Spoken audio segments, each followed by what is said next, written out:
Hello, cyberspace. It is Terracin, your favorite cyber bitch here, and I am here with Queenie, the Dick Doxer.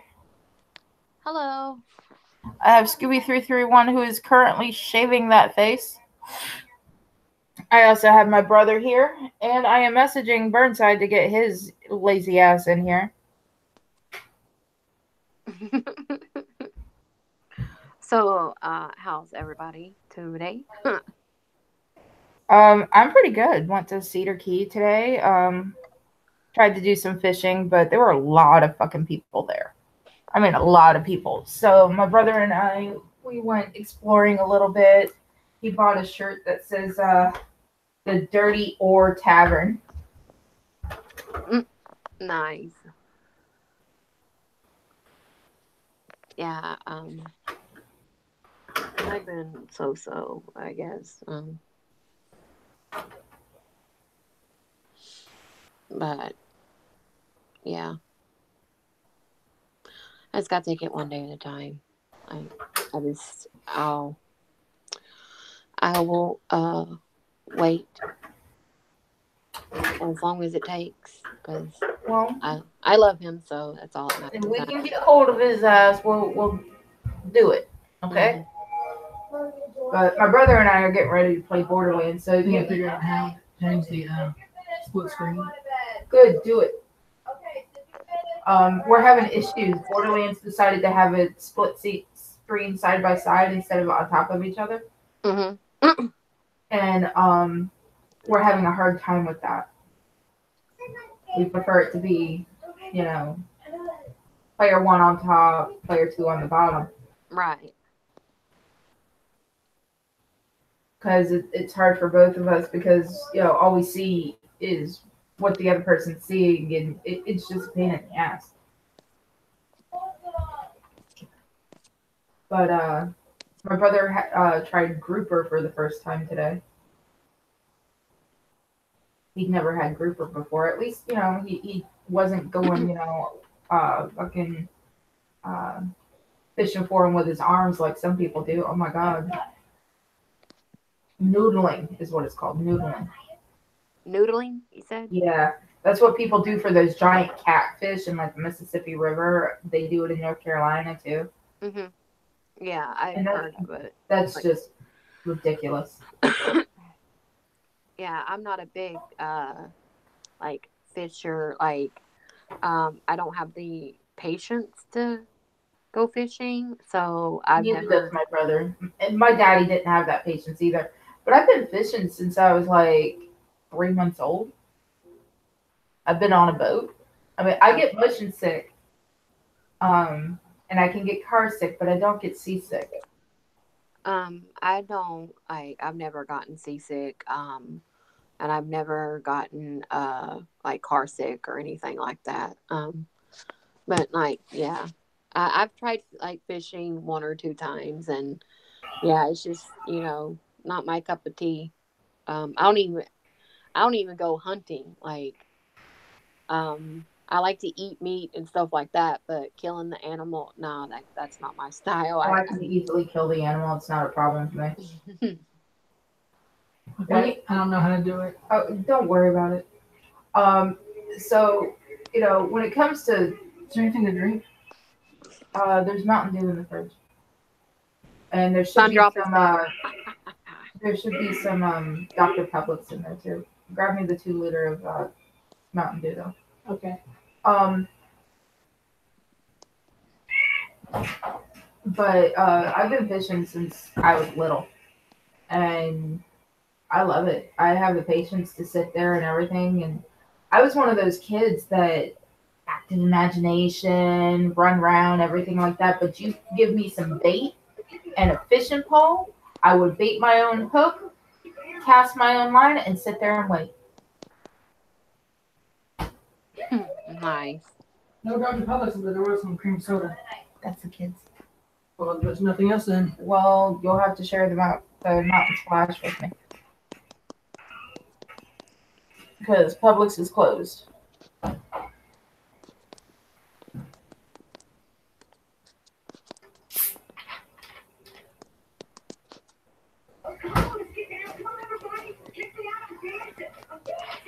Third cup. cabinet. That just like Aunt Joyce's house.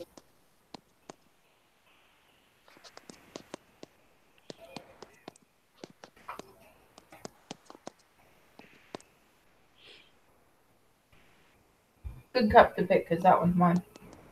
Mm.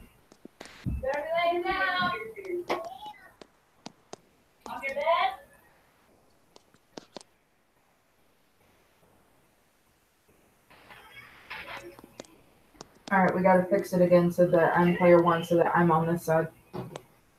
You do that by choosing it yourself. That's what I'm working on doing. You have to back out of it.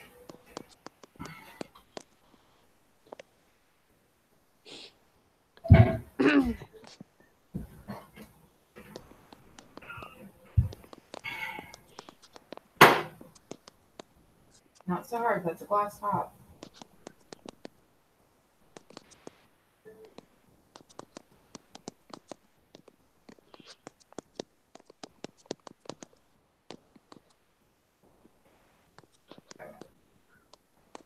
Only because of where we're sitting, perspective on the couch. I know.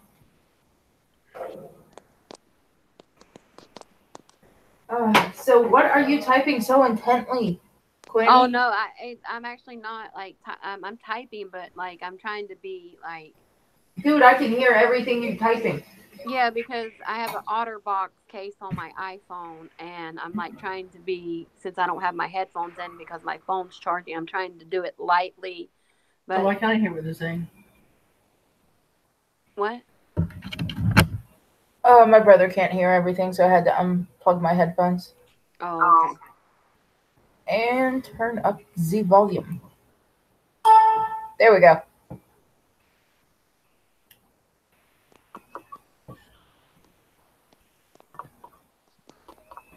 Yeah, I can still hear everything you're typing. Yeah, I'm trying to do as lightly as possible. You know what? I'll just go ahead and. Well, it's not working. Yeah, I'll just go ahead and unplug. It's at 86%, so my battery's already fucked up anyway. So I'll just go ahead and put my headphones in.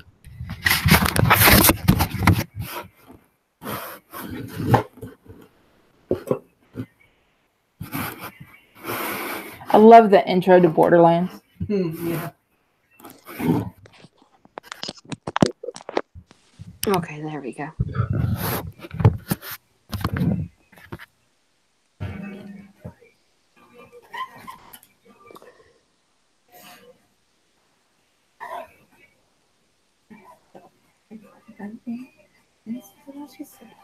Ain't no rest for the wicked. So I'm going to set this up so that people can see what we're seeing on the computer screen.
Talk with Sarah. Okay, what do you want me to talk about? I don't care what you talk about. Talk with her. I'm trying to get the camera. Okay. So, I saw my first wild dolphin today. I'm sorry, what did you say? Something about a wild dolphin? I saw a wild dolphin for the first time. Nice. What was your reaction to that? Well, at first I thought it was a shark, so I noticed that the fin was crooked, and it usually the shark have his fin exposed. It's straight up. It was Yeah. a straight line. Yeah. Diving back down. What type of dolphin was it? Was it what, a bottlenose dolphin? It was just a silhouette because I saw it through my binocular. I mean, it's still a good chance it was a shark because we do have nurse sharks here. I like sharks. I like tiger dolphins. sharks, all sorts of fucking sharks.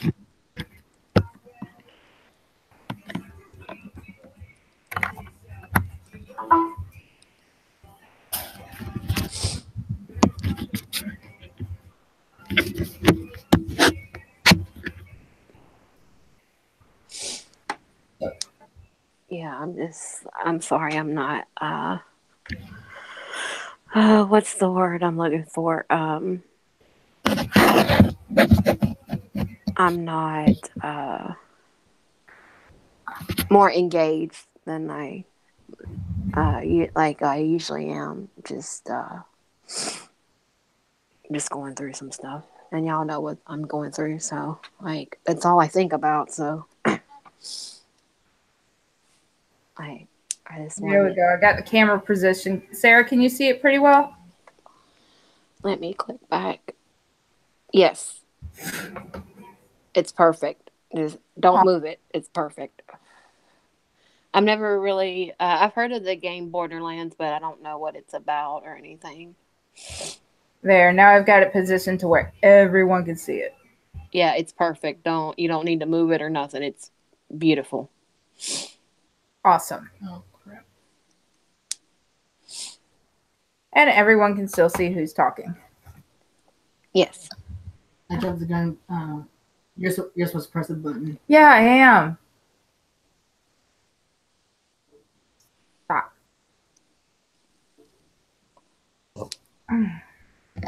Let's see. So, how would you describe the game Borderlands? Is it like PUBG or A role-playing shooter. Yeah. Okay, so yeah, like Player Underground. Kind of like Destiny. I'm not familiar with the game Destiny. I like, since I don't have my console, like my PS3, so I'm not like. The game was a shooter. Okay, so like PUBG or like No, Call of Duty, like yeah. PUBG is Fortnite. Player Underground Battles, that's a shooting game. Yeah, but it's more to do with Fortnite than Borderlands. All right, get your character. Well, I'm just saying, like Borderlands is kind of like PUBG. It's a shooting game, or like Call of Duty. Yeah. Select your character because otherwise you're that damn first level soldier. Yeah, I like shooting games. Like I'm a big Call of Duty fan. Mm-hmm. But I haven't played Call of Duty since like Black Ops. When you? But I have to get, when I get my console. But I think I'm going to trade my PS3 in and see how much I can get for it, and then put that toward a PS4, and then just pay the difference. Because I want to play video games with, with my special someone. Probably. I want to, if we're still if we work this out and we're still a thing, like, I want to like kick his ass in like Street Fighter and Mortal Kombat. Like, I haven't played it, and I haven't played Street Fighter in a long time. So, I mean, I know he's going to whoop my ass, but I just like give him shit. But yeah, I just, I wish I wouldn't have fucked up. But like, like we all like we're human and we all fuck up, and yeah, I know I broke that promise, but like. Okay, Sarah, I'm going to tell you. Quit harping on it, and he will eventually come. I know. Just, hello. Breathe. Welcome back, Scooby-Doo. Hey. Sorry. I had to shave, and then I wanted to get a couple of things done. Yeah. You got to stop taking care of the missus during stream time. No, she actually threw me out the room. I no, I had to shave and then just I had to grab a few things around the house, and I was running around with the computer while I was doing that, but there was a lot of noise, so I kept it muted. Well, But Pat says he wishes he could come on, but he didn't get any sleep last night. no, he's probably playing with his kids. God bless him. I think he has to work tomorrow. Excuse me. Sorry, I had to mute. All right, where's Burnside is the question I have. He was watching a movie. I called him. I sent him a message. Sent him a text. My brother's right here, though. Hey, Kel. As you Hey, can Scooby. As you can see from the screen, we are playing video games together. Awesome. Damn, it's raining here. Like, it's pouring down the rain. Oh, it's freezing. That's what I had to do before. I had to throw on all my comfortable pajamas because I was wearing street clothes and I was actually cold standing in the house after I got done shaving. So, Well, since we got our new Tag central air and heat, I can pretty much, like, right now I'm wearing like shorts and a tank top, but like that's most of my clothes. Like, I have, of course, pants, but since when I moved back from California, like, it never really gets cold out there. Like, it gets a bit nippy at times, but most of the time it's 80 degrees plus, like, the dry humidity, and most of my clothes are tank tops or short sleeve shirts. So, and I'm only working with like only a small bit of clothes because, I had to leave my stuff out there. So I got to get out there yeah. as soon as possible so I can Owie. get the rest of my stuff and drive back cross country. I just layer up. Like I wear the same clothes. You know what it is? I guess it's because I'm a New Yorker. I can get away with it. I can wear my summer clothes in the winter because of how baggy my summer clothes are. I just put layers on underneath them. Like that's literally what I do. Like in the summertime, it's like, all right, I'm 6'2" and I got a 36-inch waist. I usually wear a size 42-inch waist though. I like my clothes baggy. Right. I wear it with a belt. I don't have them, I have no tush. That's the real Irish curse. I know people say, they're like, it's the other. No, it ain't that. No, the real Irish curse is you have no ass. Well, I was gonna make a comment, but I'm not gonna say that. Moving along. But what I was gonna say is, like in the winter, because I wear such large pants, I just put on usually, depending like in January, like coming up, it's gonna get really cold here. So what I'll do is I put on a pair of thermal long johns, top and bottom, and then I put on fleece pajama pants, top and bottom, and then I put on like my jeans and my hooded sweatshirt. So I'll wear 3 layers. Sometimes to be an asshole, like what I'll do is because like I'll switch to street clothes when I come home. So to be an asshole, like over the thermals, I'll throw on the t-shirt and the underwear just so I look like Superman. Dun, dun, You know, dun. just like because it annoys my wife. She'll look over while I'm getting dressed. She's like, "Why do you do that?" I go, "Because it bothers you." And so Does he yell puppy power instead? Puppy power. oh god, what was? Oh yeah, that was Scrappy Doo. Yeah, I had to think for a minute what that was from. Well, come on, I haven't seen that show in like 30 years. Scrappy Doo. Well, how he eventually did get superpowers. What was what was fucked up? Didn't Valerie Bertinelli do the voice of the kid Flim Flam on the 13 Ghosts of Scooby Doo? I think so. Yeah, no, because I always had a thing for Valerie Bertinelli when I was a kid. She's a beautiful woman. Yeah. I don't usually. It's not like I'm trying to stick with my own, but I will say these Dago broads got it going on. Really, I always had a thing for them. What broads? Dagos. Oh, okay. What is a Dago broad? Southern Italian. Oh, okay. Usually, like the same part of the Buddha's Herb or like Sicily, like myself. Okay. Yeah. What they are, they're actually the ancestry. It's North African. These people, they call well, my people, I should say. We're called Anazi, and they're basically the original inhabitants of North Africa, Morocco, that sort of thing.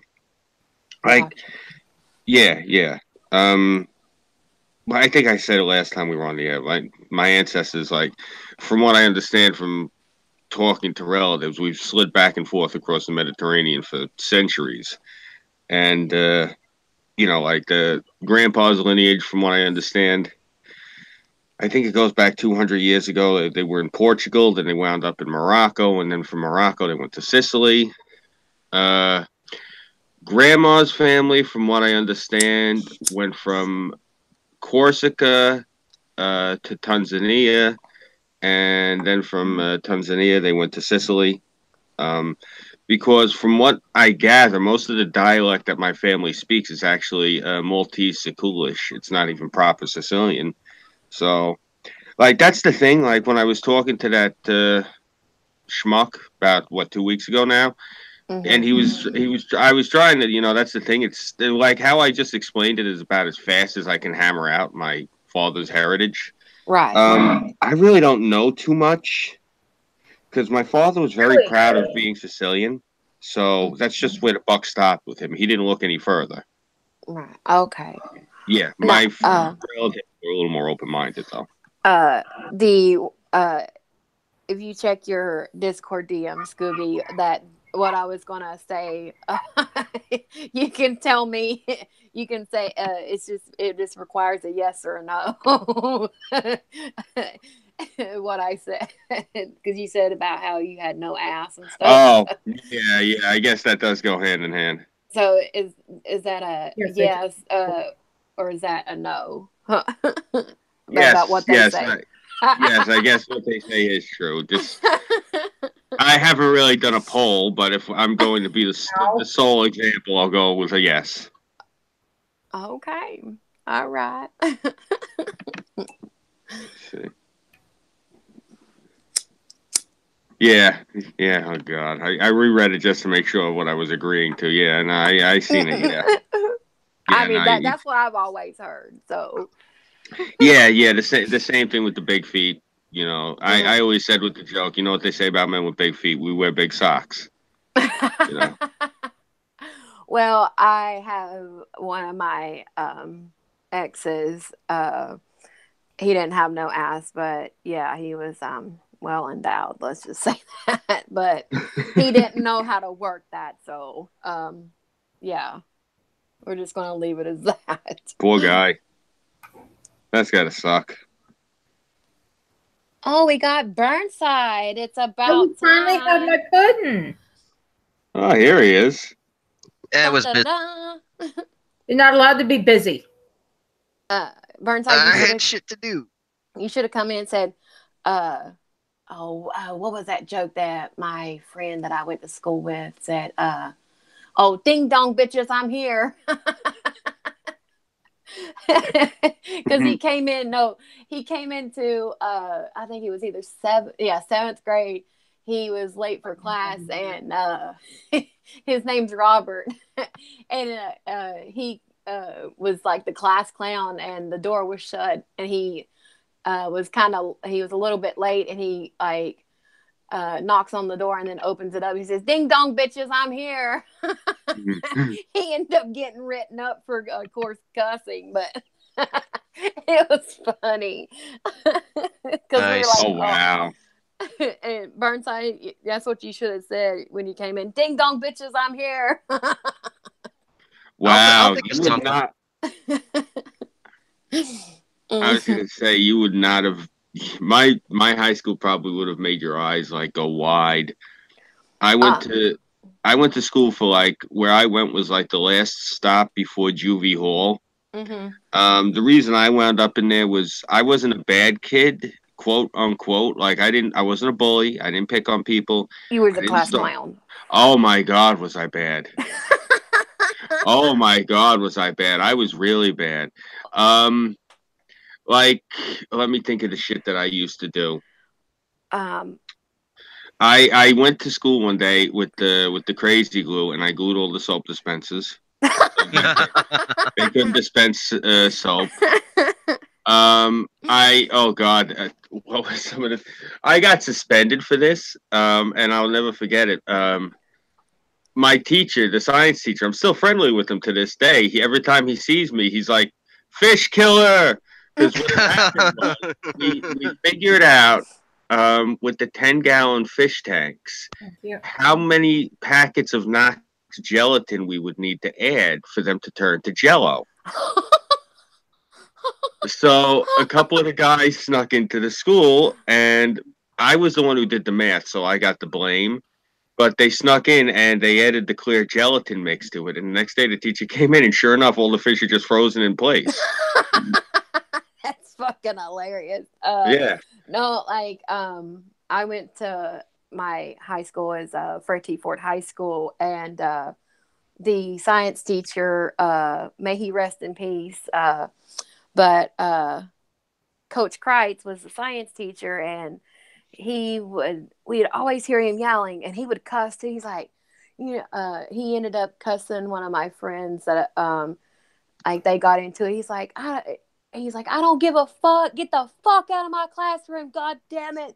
And like Coach Kreitz was also, if you fell asleep in his classroom, he had this big yardstick, and the desk that we had were just tables, and if you fell asleep in his class, he would come up beside you and take that damn yardstick and just, oh, wow, like on the table and wake you up like that. Coach Kreitz also got into a fight with one of the students, like physical fight.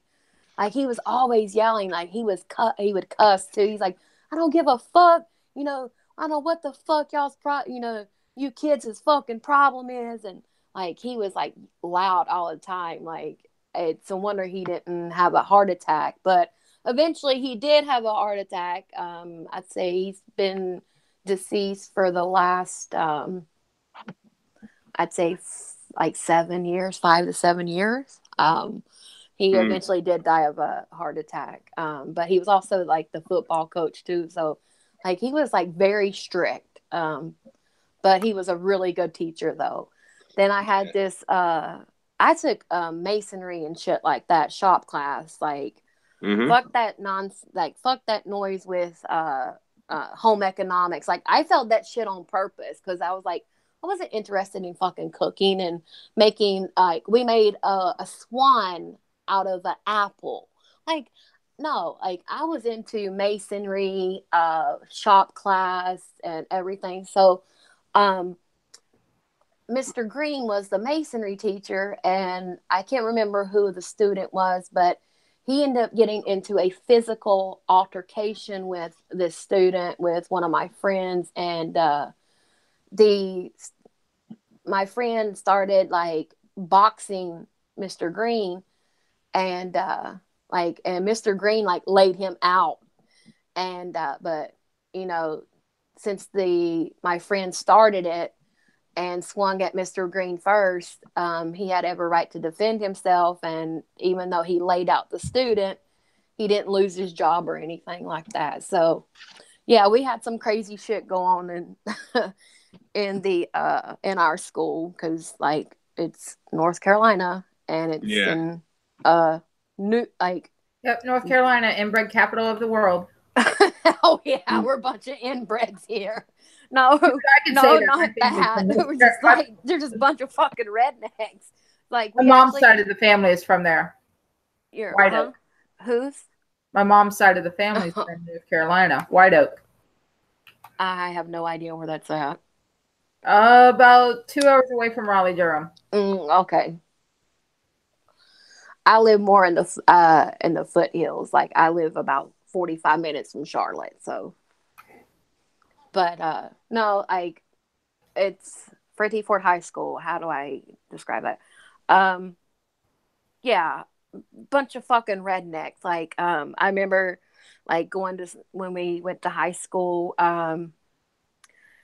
We were allowed to have loaded guns in our cars. Like there's several people that I knew had gun racks in their trucks, and they had loaded shotguns and rifles in their car, and we were allowed to have them. Our school was established in 1953, so that makes the school 65 years old. And in those 65 years, we have not ever had a school shooting, even though we were allowed to have loaded guns in our car and the gun racks and stuff. And nope, never had a school shooting. We had several bomb threats, though. Like one of the when I went to school from 2000 to 2004. That's when I graduated. It was in 2004. One of the chicks I know, I'll just say her first name, Keisha. She actually is one of the chicks that called in the bomb threat. It was her and another girl. I don't remember the other girl's name, but I remember Keisha. Like, I don't know why she called in a bomb threat, but she did. And she got locked up. Like, it was crazy. We didn't have any shootings, but we had people roll up on the school plenty of times armed looking for people. Like, they get out, like, yo, where's so-and-so? And they were strapped, and like, nah, I don't know where they are. You lying to me? I'm like, I can see the friggin' burner you got on you, man. I ain't lying. Well, Like, go ahead. you know, Sorry. no, it was just like a lot of what you'd see a lot, though, going down at the school, you'd see a lot of people catch beatings. Like, there was a lot of times where you'd see somebody, this is before they put cameras in. You'd see somebody go to leave the school, and all of a sudden the doors would fly open on a car, and about 5 or 6 people would get out, and they'd have like bats, stickball bats, aluminum bats, poles, whatever, and they would light this poor bastard up all over the parking lot. Damn. It was for some drop of the hat shit too. It was like somebody got shorted on a bag of weed, or somebody got burned, or things of that nature. Like, they did some real, like, they would wild out and do some gangster shit. And we never had anything like that. I mean, you have to say it's a bunch of fucking rednecks, but no, this was this was probably, you'd see something like that maybe 2-3 times a week happen in the neighborhood. It was always the younger guys. It was never like older guys. It was always like guys under 30, like, the teenagers and the guys in their 20s. You'd see them going around the neighborhood just doing crazy shit like that. Like, I remember it was before they changed the law where just hitting somebody with the door itself was a felony. Because what they used to do was you'd be walking, and if you had your head down with the headphones on, they'd fling the door open and they'd slam you in the face with the door. And then when you'd go ass over tea kettle, they'd hop out, they'd take your chains, they'd take your wallet, they'd take your shoes. They take the headphones you were listening to in the first place with the Walkman. They take all your shit off of you. They take your school bag if you had that on you. Because, a lot of these guys, what they do is Got him in the ass. They would steal the textbooks, and then they would steal the textbooks from the kids in the class. And at the end of the school year, the kid would panic. And he'd be like, I don't have $65 for the textbook. Now, this is back in the 90s, so it might as well have been $600. Yeah. So the kids would be like, yeah, you know what? I'll get you the textbook. Throw me $20. And so they'd sell the kid back their own textbook. And a lot of times what they would do is, like, some people, they would take their own textbooks. And, like, one of my boys, I ain't going to drop his name, but people in the neighborhood are going to know exactly who I'm talking about. He was famous for taking his textbooks and cutting them open so that they could hold his flask. Now, that's actually smart. Oh, yeah. Yeah. I have to say, since my parents owned a drive-through beer store, That's awesome. I had access to alcohol and cigarettes at my disposal. I did take one of the junior or seniors. I can't remember. I can't remember her name, but she's part of the popular crowd. So she asked if I could bring her some alcohol. So I brought her a a strawberry daiquiri, Bartles and James or Seagram's, and I was like, I'm only going to bring you one. And I brought her, I brought her one to school. Yeah. But yeah, my parents owned a drive-through beer store when, from the 90s up until my parents separated when I was 17. So my dad took over the, beer store, and he run it for 2 weeks and shut it down because, it was either me working the beer store after I got out of school, or it was my mom or my brothers, like my dad was never in the beer store, like operating it. Sounds like it was quite a handful. Oh God, I could tell you the horror stories that I've seen. Every type of fucking drunk come through there. Let's see. Have you seen a violent masturbating drunk? No. But there was about violently masturbating midget drunk. No. But I do have some stories though. There was a bar that used to be beside of our beer store called the Finish Line, and they threw this chick out. She was pissed drunk, and she walked into oncoming traffic, and I watched her, like, she got hit, and like her mangled body was like, oh, I'll never forget that. Then need I remind you, fucking rednecks, they got into an argument, pulled a gun, and started shooting. So I've been shot at. Since Burke County was dry county at the time, so that means they can't sell any alcohol, no restaurants, no nothing. So we were the first beer store out of Burke County into Catawba County. I saw this lady. She was coming down the center turning lane. And I was like looking, and I was like, Mom, is that lady on a lawnmower?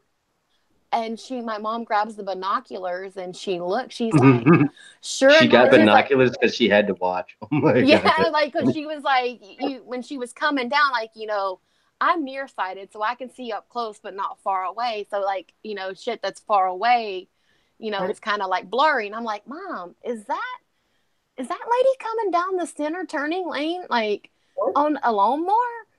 And my mom grabs the binoculars and she's looking, and she's like, sure enough, it was. She comes through, kept, going down the turning lane on her fucking lawnmower, comes through our drive-through to get her a fucking 6-pack of Budweiser. And then we give her Budweiser, and she just pays for it, and then drives on out and gets back in the center turning lane, back up to Burke County. I mean, that's rednecks for you. Let's see. There was this guy that came through, and I couldn't stand this fucking dude, like this customer. So our drive-through window isn't like McDonald's drive-through window or nothing. It was a bigger window. So he parks a good ways away from the window. So he ordered a 24-pack of Budweiser. So I'm all the way out the window. I'm standing on my tippy toes, and I give him his beer. He jerks the case of beer. I lose my footing. And yoink goes to Sarah. Yeah, I fell 5 feet face first on the ground. Like, I caught myself with my hands.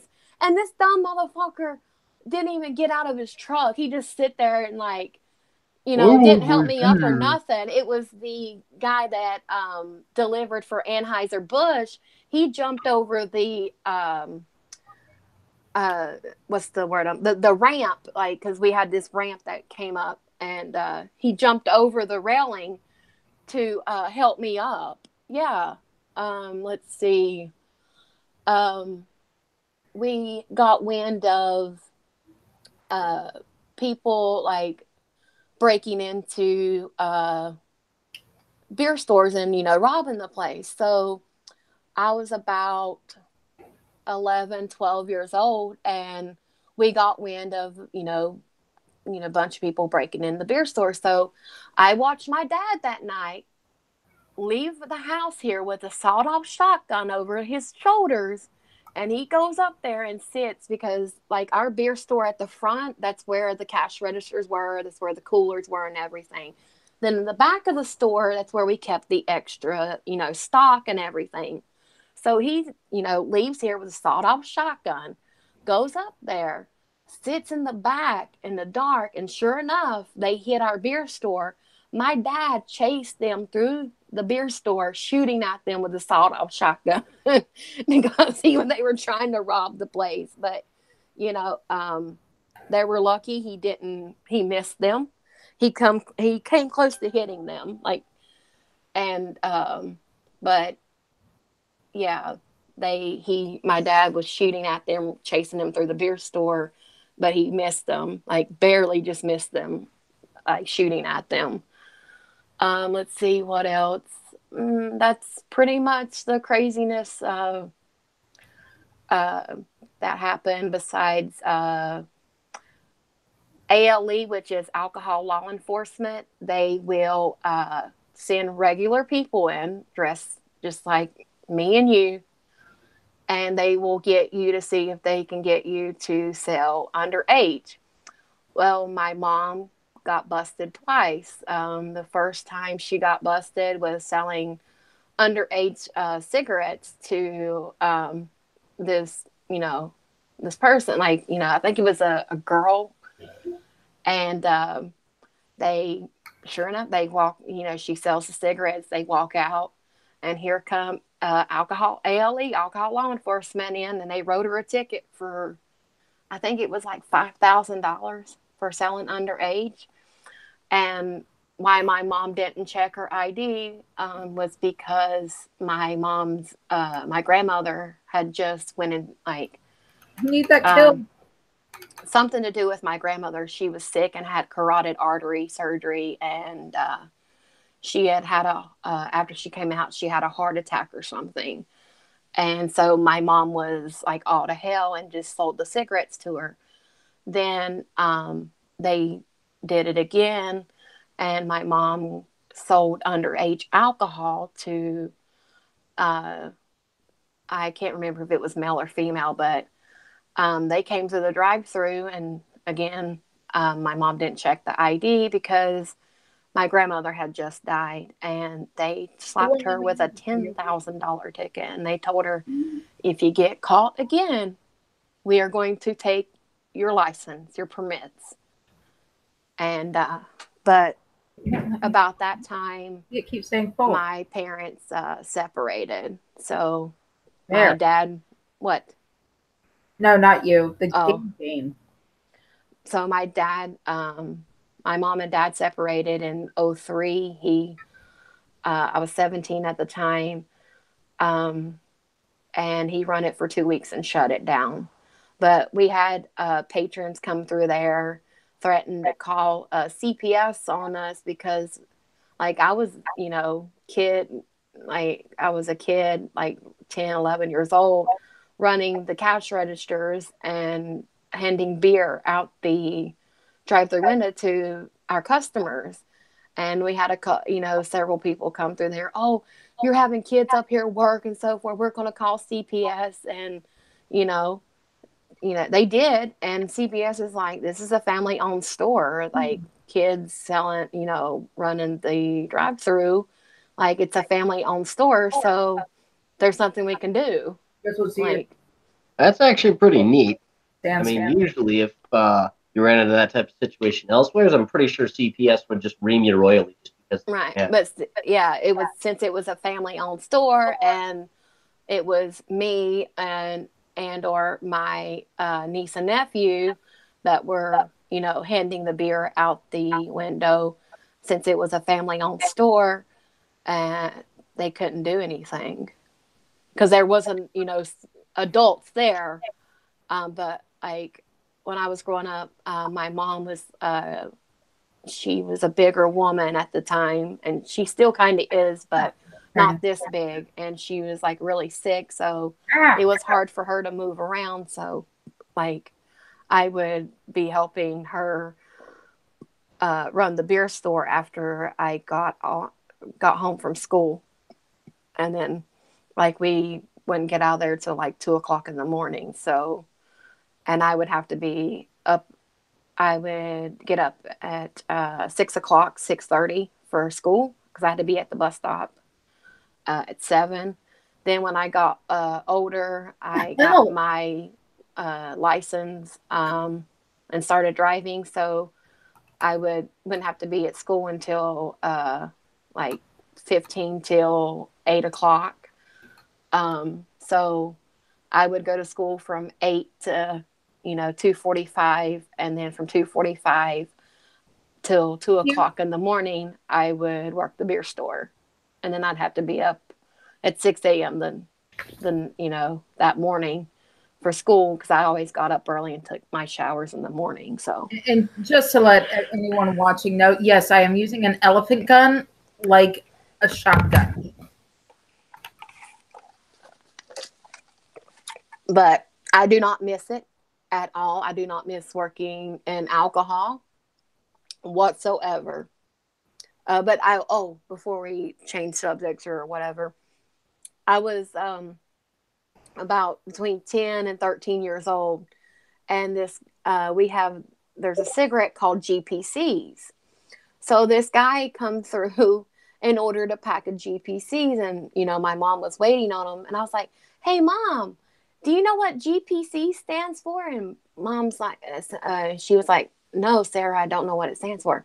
"It stands for gay people cigarettes." And this guy, he went from fucking like laughing to fucking like dead, like straight horse face, like stone cold, like pissed off because I said that, and he ordered a pack of GPCs. Mr. B found it funny. But no, guys, I don't miss working in alcohol, and I have a low tolerance for drunk people. And yeah, I will not ever work in alcohol again. Never I'm good. Never. No, I've done my fair share of working in alcohol and working the drive-through and shit like that, and seen pretty much every kind of type of drunk. No, well, not every type of drunk, but I've seen plenty of drunk people come through there. Because you haven't seen a drunk masturbator yet. No, but I've seen some crazy shit. Like, no, I don't miss it. I will not ever work in alcohol again. Like, I couldn't be a bartender because, like, if the your patrons, your customers, or whatever you want to call them, if they are too intoxicated or even just slightly tipsy, you can refuse to sell alcohol. Well, no. I don't get it. These things are breakable. I've shot the shit out of it. I mean, is this thing even deteriorating? What are you talking about? God damn. Oh, okay. Dog. So you can refuse to sell alcohol to customers. I've been cussed out because I went and, I made the decision because I was 16, 17 at the time, and they were too drunk to get alcohol, and I refused to sell it to them. And like, I've, been cussed out, and I've had people get up in my face because I wouldn't sell them alcohol because they were too drunk. And also back in the 90s, you used to be able to have open container in the passenger side. So we would, if the customers ask, "Hey, can you open this for me?" So if they had a 6-pack of long neck Budweiser long neck bottles, if the customer asked, "Hey, can you open this for me?" Like, yeah. And you used to be able to have an open container as long as it was in the passenger was drinking it. Like, yeah. I don't know if y'all were ever allowed to do that, but in North Carolina, you were allowed to have open containers of alcohol as long as it was in the passenger not here side. in Florida. Anyone has an open container, the driver gets a $500 ticket and or jail time. No, here they were allowed as long as it was the passenger that was asking for the for us to open it for them. They could, yeah, we could have open containers as long as it was the passenger. Oh, that's fucking cool. Because, I mean, over here, you can't have open anything. Even if, like, you've got an empty beer in, like, the backseat of your car, you're totally getting screwed for it. Right. Montana was the last state to have that law. They took it off the books, I think, in either 2015 or 2016. Oh, we haven't had the open container laws. Take that off the books because, I mean, it'd be really nice if they would not ream people royally just for, like, old beer bottles and shit. Oh, well, that's the thing too. When I was living out in California, they have the CRV, which they add, for you to recycle. They add the little 5 cent or 10 cent, whatever, depending on the size of, the recyclable. You got that added on, and taking my shot. Like that was my concern. Like when I was going to recycle, I had I don't give a empty beer bottles or beer cans in my car. Like I was like always like scared that I was going to get pulled over. That ammo, it's mine. And be charged with with an open container because I'm even though it was like I had them, but I wasn't drinking. I was going to go recycle to get my money back. But no, they haven't had the open container law. They did away with that before I'd say 97, 98. Like it was way before the year 2000. Like, no. Now, do y'all have it to where you used to be able to brown bag here? That you would, if you went into a bar or anything like that, you would be able to brown bag and take your own liquor inside the bar. Nope. You can be thrown out of the bar for that. You have to drink what they have in the bar. They did away with that too. I don't know how long ago, when they did away with it, but you were able to brown bag here. You were able to take your own beer or liquor into a bar and drink. You didn't have to buy what they were selling there. Mm-hmm. But you can brown bag it in the streets by me, but you run the risk of getting caught. Here you could, like I said, you could brown bag and you could take it into an establishment. No, you get your ass beat for doing that out here. Same here. You can't really walk anywhere with an open beer bottle of any kind. Like even if you have it like in a bag or something, they'll get you for it. Occasionally though, if you have it in something like a coffee cup or a canister that's discreet, they'll normally let you pass, depending on whatever rent you're taking the beer in. There are a lot of people use Polar Pop cups and put alcohol in them. There was a strip bar by me, and I didn't like going to the place, but a lot of the guys like to go there to do business. So they dragged me there. I think it was on Christmas Eve, about, oh God, it's got to be at least 15 years ago. And we're in there, and what I did was I took a 12-pack of Heineken, and they had one of the old-fashioned toilets with the lever with the tank. So, because I'm tall enough, I just stashed the 12-pack behind the tank. Nice. And I just kept going into the bathroom and grabbing new beers. Nice. Oh, yeah. When they finally figured out what I was doing, boy, were they pissed off. But they hadn't had the brown bagging. Like you can't do that anymore. Like it hadn't. God, this is what 2018. Yeah, they haven't had that in almost 20 years. Let me look it up to be exact. Let's see.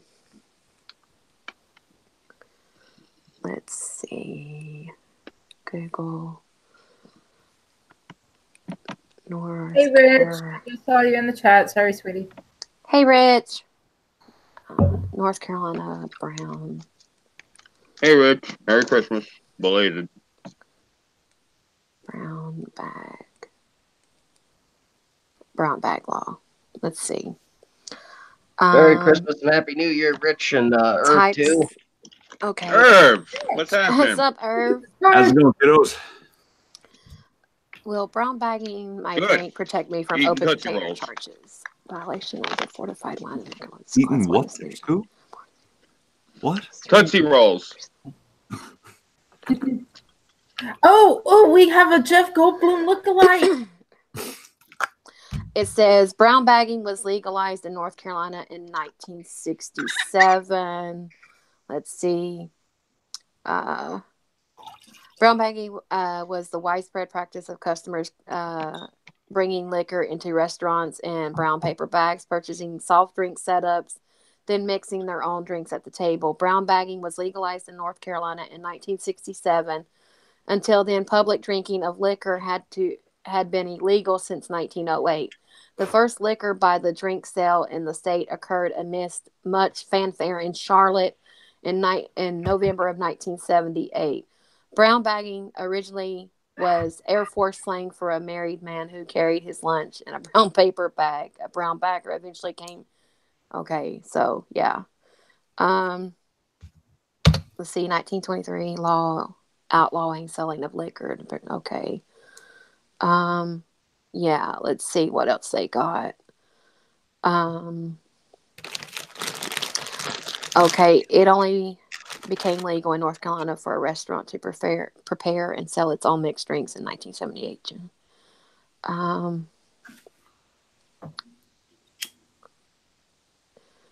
Let's see, brown bag for alcohol not necessary. Let's see. A brown bagging permit authorizes each individual patron of an establishment with the permission of the permittee to bring up to 8 liters of fortified wine or, let's see,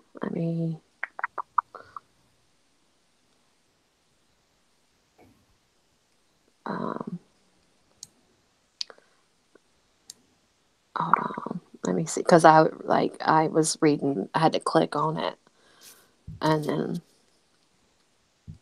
okay, here it is, brown bagging permit. A brown bagging permit authorizes each individual patron of an establishment with the permission of the permittee to bring up to 8 liters of fortified wine or spirituous liquor or 8 liters of the two combined on the premises and to consume those alcohol beverages on the premises. The permit fee is $400 and may be issued for any of the following: restaurants, hotels, private clubs, community theaters, congressionally chartered veterans organizations. It says special occasion permit. A special occasion permit authorizes the host at a reception party or other special occasion with the permission of the permittee to bring fortified wine or spirituous liquor onto the premises of the business and to serve the same to his or her guests. The permit fee is $400 and maybe is okay. Yeah, so you were able to, if they had a brown bagging permit at, whatever establishments, you were allowed to bring, your own, fortified wine or liquor into the establishment. And, all you had to buy the sodas there so you could mix it. But as far as I can see, they still have the brown bagging permit. It's going to cost you 400 buckaroos, but yeah. Okay. So we still have the brown bagging. Interesting. You got to buy a permit for it, though, you said? Mm-hmm. It says brown bagging permit. A brown bagging permit authorizes each individual patron of an establishment with the permission of the permittee, which is the owner, to bring up to 8 liters of fortified wine or spirituous liquor or 8 liters of the two combined onto the premises to consume those alcoholic beverages on the premises. The permit fee is $400 and may be issued for any of the following: restaurants, hotels, private clubs, community theaters, congressionally chartered veterans organizations. So yes. So let me see if I got this straight. You're telling me where you live, they got a law on the books that I can walk in there with a clay jar with the 3 X's on it full of hooch, and I'm good. Yeah, as long as it's in a brown bag, and they have as long as that establishment has a brown bagging permit, yes, you can walk in there with and bring your own. But you can only have up to 8 liters of fortified wine or spirituous liquor, or 8 liters of the two combined onto the premises and consume. As long as they have a brown bagging permit for that establishment, yes, or you have a brown bagging permit, yes. I don't know. Mm-hmm. No, he's talking to somebody else. That's really cool, though. Like, that's really cool.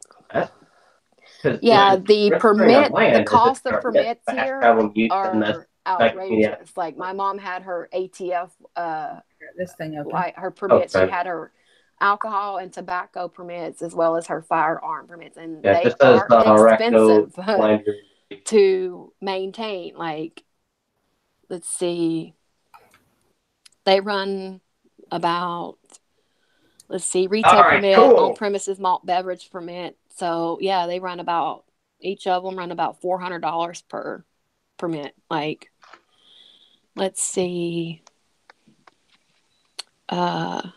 mixed beverages. Awesome.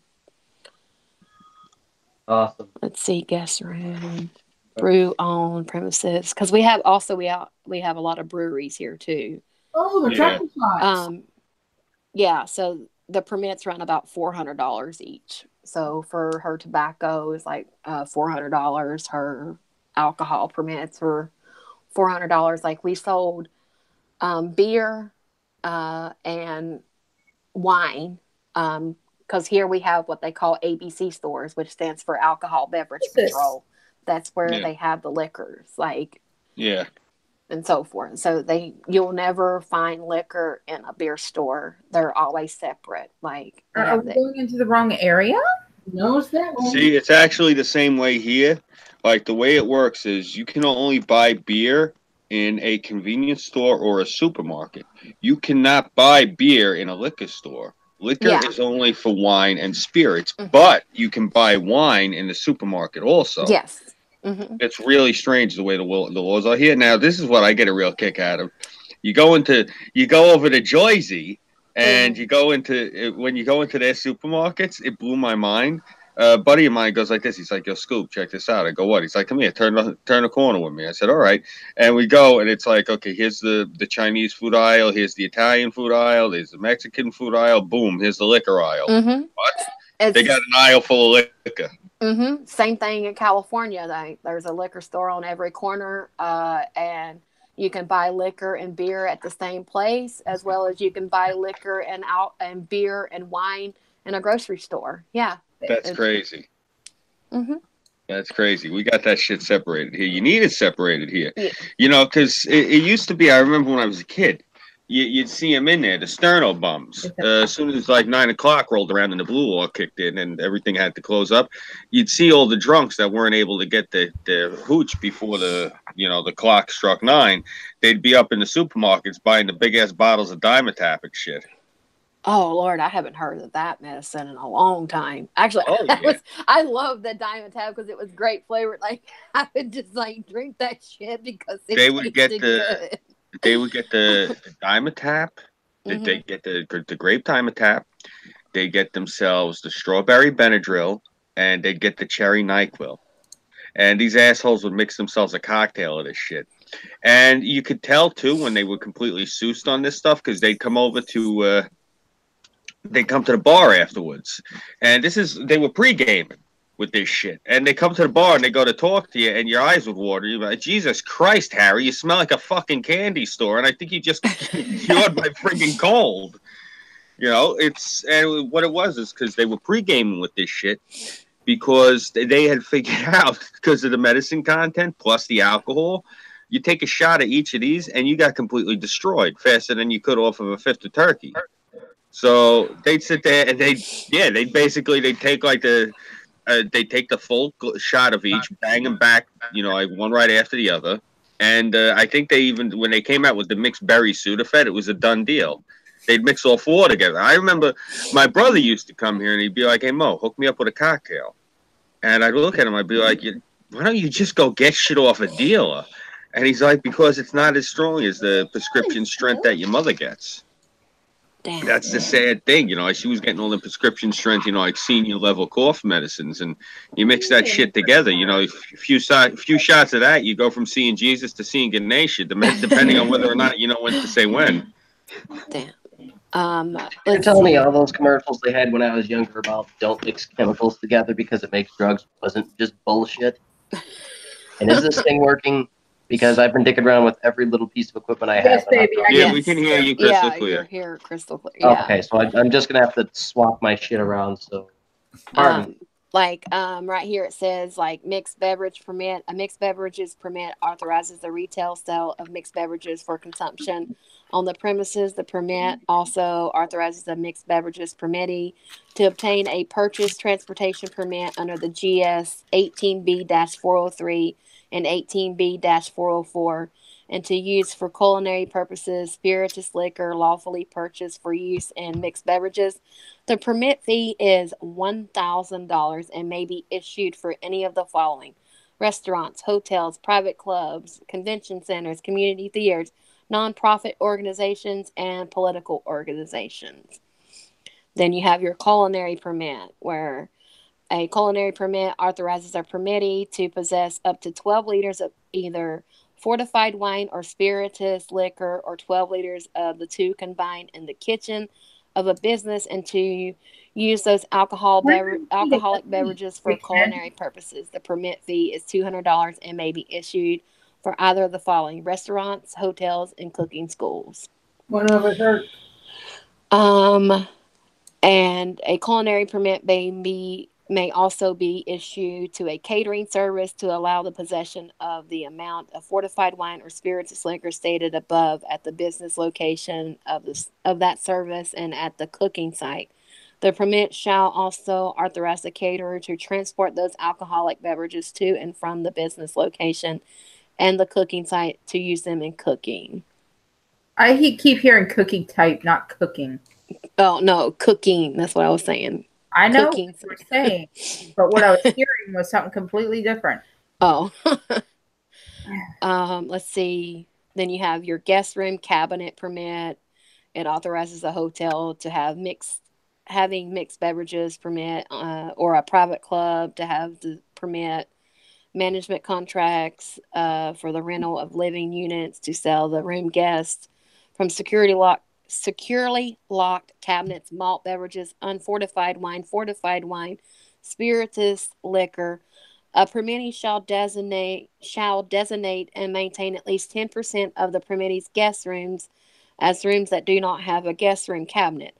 A permittee may dispense alcoholic beverages from a guest room cabinet only in accordance with written policies and procedures filed with and approved by the commission. A permittee shall provide a reasonable number of vending machines, coolers, or similar machines on premises for the sale of soft drinks to hotel guests. A guest room cabinet permit is $1,000 and may be issued to the following: hotel located in the county subject to GS 18B 600, a hotel located in a county that has a population in excess of 150,000 by the last federal census, and a qualifying private club located in the county defined by the government scale 18B-101 13A-B2. And then you have like your breweries permit. Well, it would help. And but yeah, they range from $200, permits from $200 up to $1,000. But yeah, North Carolina, we're just like Sounds pretty cut and dry. yeah. Hey, you know, I got no problem with permits myself because, you know, for me personally, it's just that's how you keep track of making sure that you don't got idiots doing things. Right. You know, because that's one of the things. If someone's all permitted, bonded, and insured, and they fuck up, well, then the onus is on the state. Like that's the way I look at it. Like if the state's gonna vouch for them, well, then the state's gonna pay for them. Oh, and also to have these permits, you also have to be fingerprinted and so forth, and shit like that. Yeah, and this is coming from the Alcohol Beverage Control uh, site of North Carolina for North Carolina.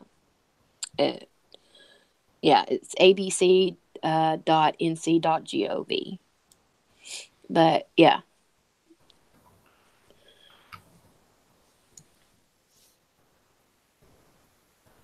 Yep. You know they got to fingerprint you if you're going to work at a school as a janitor up here by me. Yeah. They have to do it here too. Yep. Mm-hmm. Yeah. Any teachers have, they have to be fingerprinted, and the janitors. Yep. Same here. About time.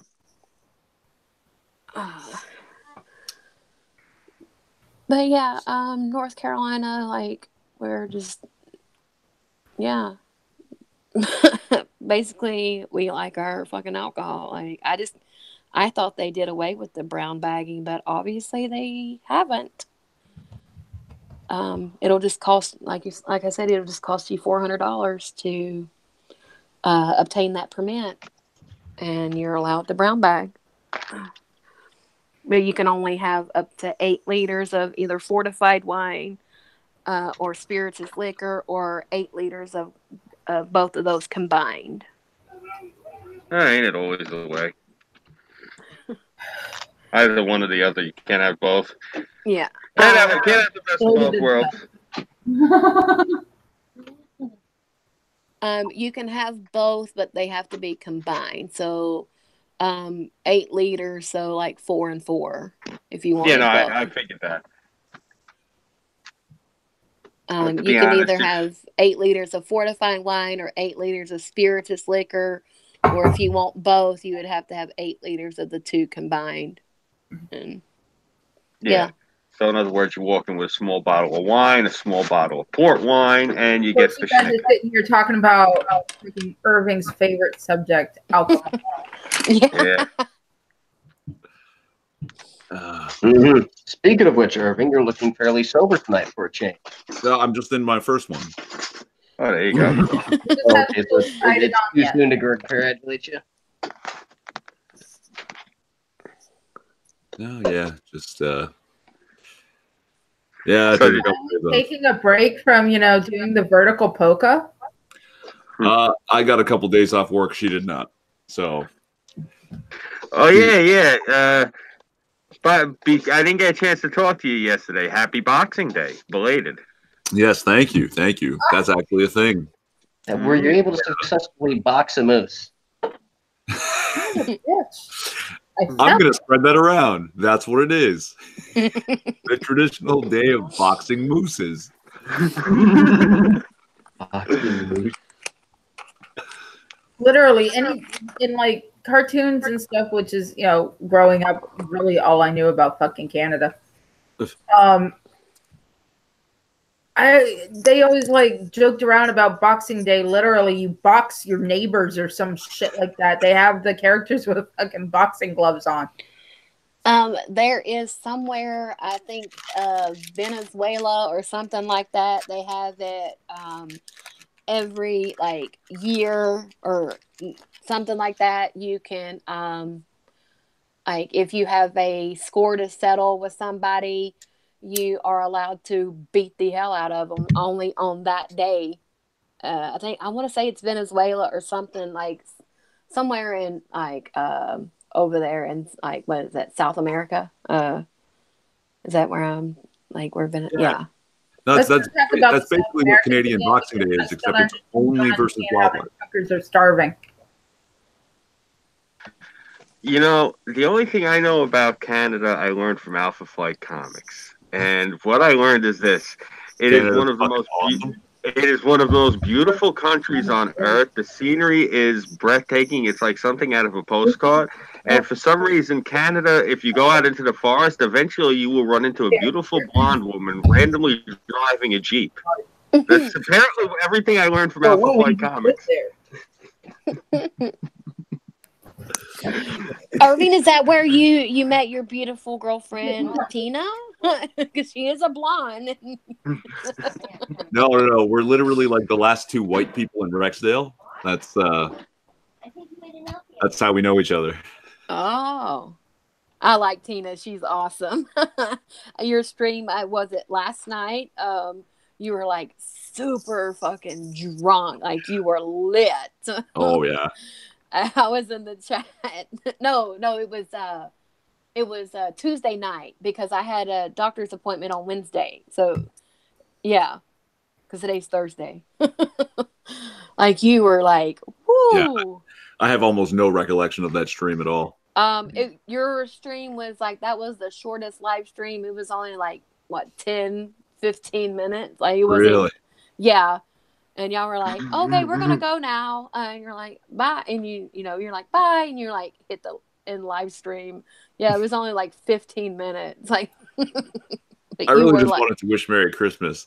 Yeah, like you were Pretty super cool. fucking drunk. Like you were, man, you were Yeah. an old term, as they say, you were crunk. You were getting crunk. Feeling no pain, were you, huh? What's that? Feeling no pain, huh? Oh, exactly. Yikes. Yeah. You know, it's funny. Since I started talking to you, it was the first time I had a beer, I think, in God knows how many years. And I think I've actually tried 3 different beers in the past maybe year. I tried the Stella Artois with the Green olive. Yeah. Oh, Stella's really good. Yeah. I tried the Budweiser with the Jim Beam, which sounds exactly what it sounds like. It tasted like Budweiser with a shot of Jim Beam added to it. It was nothing really to write home about. But that new Sam Adams, the one in the can, the Spirit of 76, have you tried that yet? I've not. I don't even know if it's available here. Oh my God, it's the most delicious beer I've ever had. I have tried it's only legal in certain states, the Sam Adams, the Christmas beer. I didn't like it. It's like, ugh. It depends. It runs it's the most expensive beer. It's like $200 for their Christmas beer. Oh, the Utopia one. Yeah, that's because it's a fortified wheat port. It's it's beer that they've fortified into like a wine, and it's like beer liquor or some shit. Yeah, it's acquired. It's only at Christmas time when they have it. Yeah. Do y'all remember? It was the Miller Company. They tried it out to see which one would take off. They had the Sky Blue, which is not. It's a liquor, but they tried out either the Bacardi Silver and the Sky Blue. They, see which one would do better. They ended up discontinuing the Sky Blue, and because the Bacardi Silver, it came in like 6-packs and 12-packs. It took off. I prefer the Sky Blue because it was like an alcoholic Sprite. It was like really sweet and fruity. But the Bacardi Sky Silver. Blue vodka was based on. Yes. Yeah. But I've had the Bacardi ones too. But a lot of people are like, "Oh no, you mean the liquor?" No, Sky Blue. They made it came in 6-packs and 12-packs, and they tried it. It was by the Miller Company, and they launched Bacardi Silver and Sky Blue at the time to see which one would take off, and Bacardi did better in our area. But I preferred the Sky Blue because it was like a fruity Sprite. It was really good over the Bacardi. You know what beer I used to drink? I would drink it all the time, and I still look for it. This is how long ago it was. I don't know if they still make it anymore. I mean, I could probably get it at the beverage place by me if I went in and looked. Because I haven't drank in so many years, so I stopped looking for this shit. But they might still make it. It was called Tequiza. Yeah, they still make it. I used to drink tequila back in the day when I used to go to the clubs, and the other thing I used to look for was Zima. Yes, they stopped making Zima for a while, and they now they started mass producing it again. I loved Zima. Oh my God, you would get destroyed on Zima. Yeah. This to show you how we were. When I first started going to bars and clubs in the late '90s was right around when the movie Swingers came out, Uh-huh. and that had a very big influence on a bunch of us. Like the things that we used to drink was Goldschlager was our shots, Yep. and I we like would drink Goldschlager. and we would drink Zima, and we used to funnel Goldschlager. Yeah, Irv, it gets better. We used to funnel Avalanche, and we used to funnel Inferno. Yeah, you remember those Inferno and Mm-hmm. Avalanche? I don't remember Inferno. No. I remember Inferno. You remember Avalanche? It sounds familiar, but Square bottle, white and blue, and it had the rock candy in the middle, in the bottom. It was a Yeah, schnapps. I remember. Yes, I do remember the Avalanche. I do remember. And Yeah. Inferno was the cinnamon version. Mm-hmm. This is the shit that we were such idiots. We used to funnel this shit. Goldschlager and that crap. Yeah. at least mix your And Goldschlager. Goldschlager had the little gold pieces in it.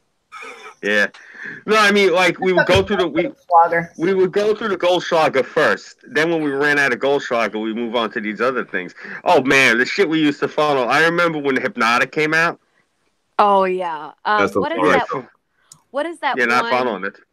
What is that one cinnamon? Aftershock. That's what I think. It's what it's called. That's the one it was. Avalanche and Aftershock. Those are the Mhm. ones we used to. Yeah, that was it. Thank you. That was it. Aftershock. We used to funnel Aftershock. No, And- give me a beer any I day. have not getting around to doing crazy adventurous things like that with alcohol and shit. The And only then- thing I've done close is had a few beers and experimented with a few things out of the anarchist cookbook, like my my tennis balls. We talked about that one time.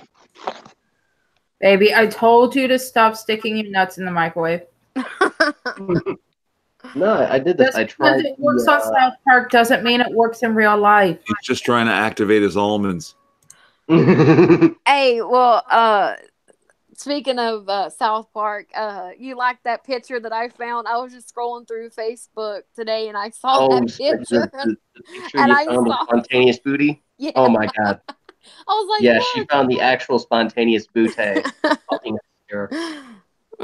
Yeah, it was like I just screenshotted it and like cropped it because it's like leave this lady a nice comment or something at the top. It was like Yeah, usually when things tell me to leave somebody a nice comment or something, I can't comment because I always come up with something horrible.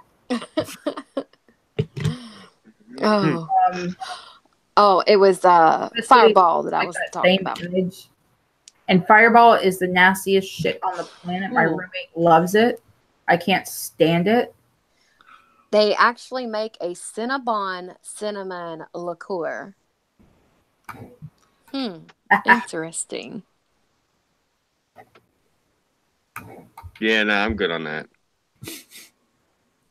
Seriously. Mm. That But shit yes. just sounds nasty. But yes, I remember Aftershock. There was one time I was over at my brother's house and his now ex-wife. I had a can of Coke and she had some amaretto and she poured a bunch of amaretto into my Coke while I wasn't looking, and I downed that 12-ounce can of Coke, and I got so fucking drunk off that amaretto, like, because you couldn't taste it. It was like, it was that smooth, like, and I was that was my first ever time ever being drunk, as well as my first hangover. I was so drunk.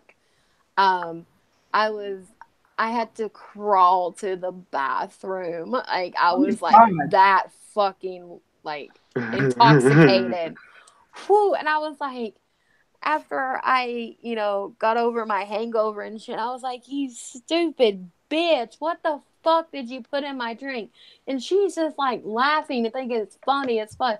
She's like, oh, while you went looking, I poured, a bunch of amaretto into your Coke.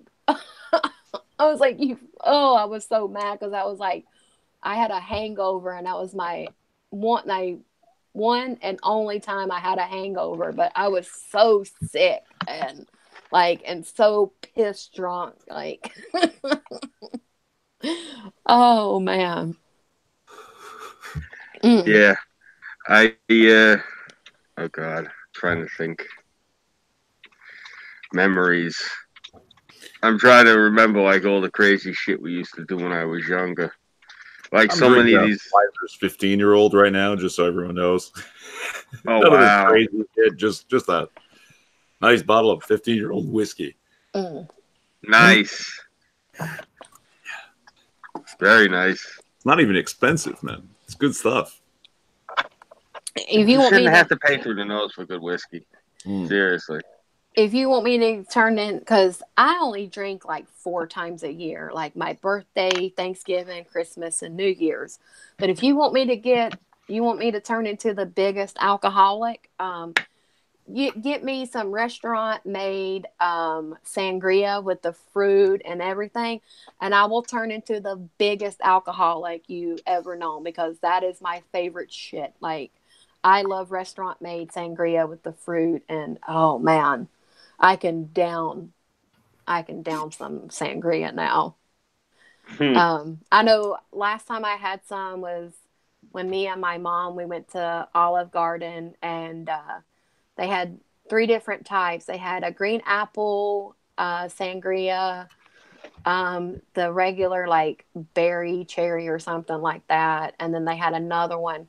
But that green apple sounded good, like, because I like my favorite apple is Granny Smith apples, and my mom was like, "Yeah, it's probably going to be sour. You're not going to like it." I was like, "You know what? Nah, I'm paying for it. I'm gonna try it," and it was fucking delicious. Like, oh man, it was delicious. But yeah, you want me to turn into the biggest alcoholic? Get me some restaurant made sangria with the fruit and everything. Yep, I will just start drinking. I love that shit. My brother, he loved it. I just got attacked by one of the psycho midgets in the game. And What is a passion? And so he's like, "Well, just switch guns." I just started slapping the damn thing in the face until I killed it. Cool. Yeah, it's funny. You're talking about sangria. When I was a kid, that's all we used to drink when I was younger. Like, it was actually like at dinner, my father would he wanted me, Pichotta, have a glass of sangui with dinner. It's good for you because a lot of people don't know sangria. It comes from sangui, blood, and yeah, a lot of them, like my father was one of those firm believers that part of the reason they called it the blood was not just because of the color and the consistency. He believed that it was good for the blood. It fed the blood. So I would have a glass of red wine with dinner ever since I could remember when I was a kid. I don't do it anymore. I haven't probably done that in years since my father was with us, but he used to insist. Nice. And Dad just I like red wine. go to bed happy. Red wine was one of the first things I want to get hooked on as far as booze. No, my father would only have one drink with dinner, and that was it. My father did not drink. He used to say, drinking is for weaklings and Irishmen. Wow. That was his opinion of drinking. He used to say, Pechotta, there are some men, he said, I'm not going to dare, like he would say about like Irv here. He'd say, no, this is a young man who enjoys a good whiskey. He differentiates that. Like, just like there are some people who like a good cigar, or some people, an aficionado. Yeah. He can appreciate an aficionado because Irv's not a sterno bum.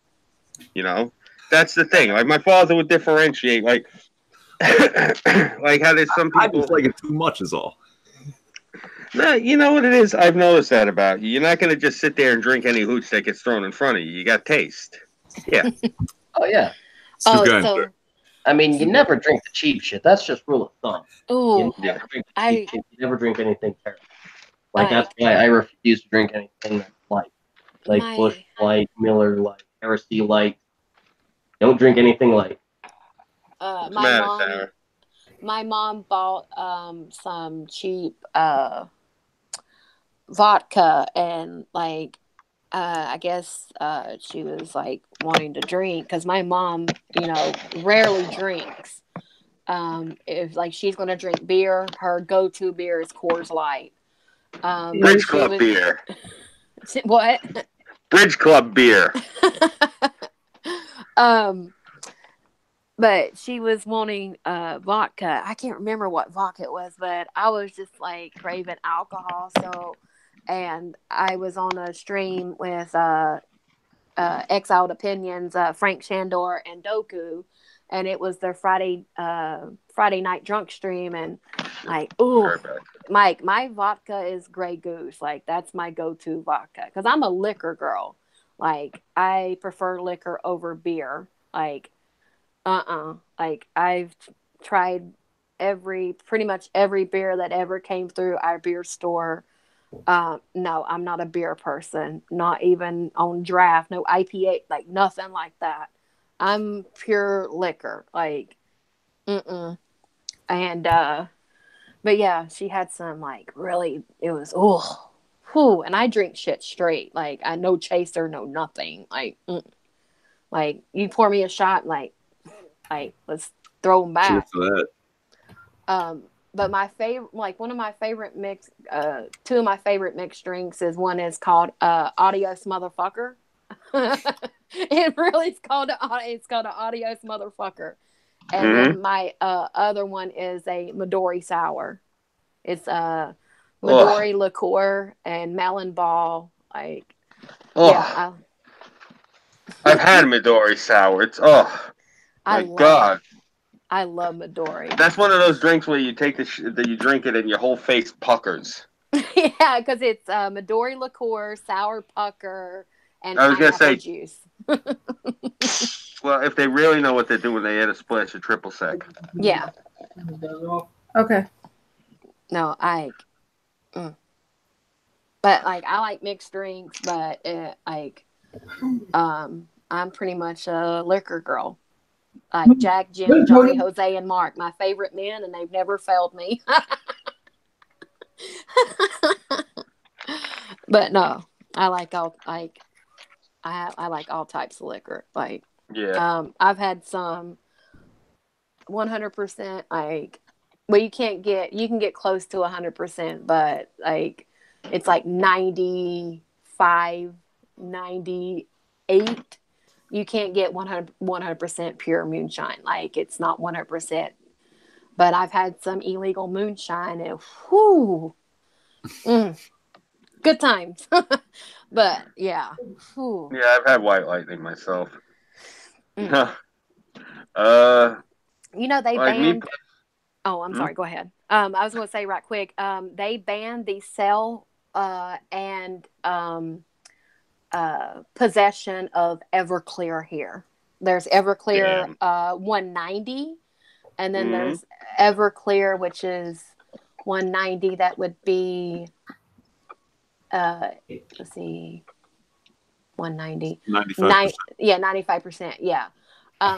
So, and then there's another one. It's like 40%, or I've had Everclear 190. That's the one I was talking about. But it's a white label.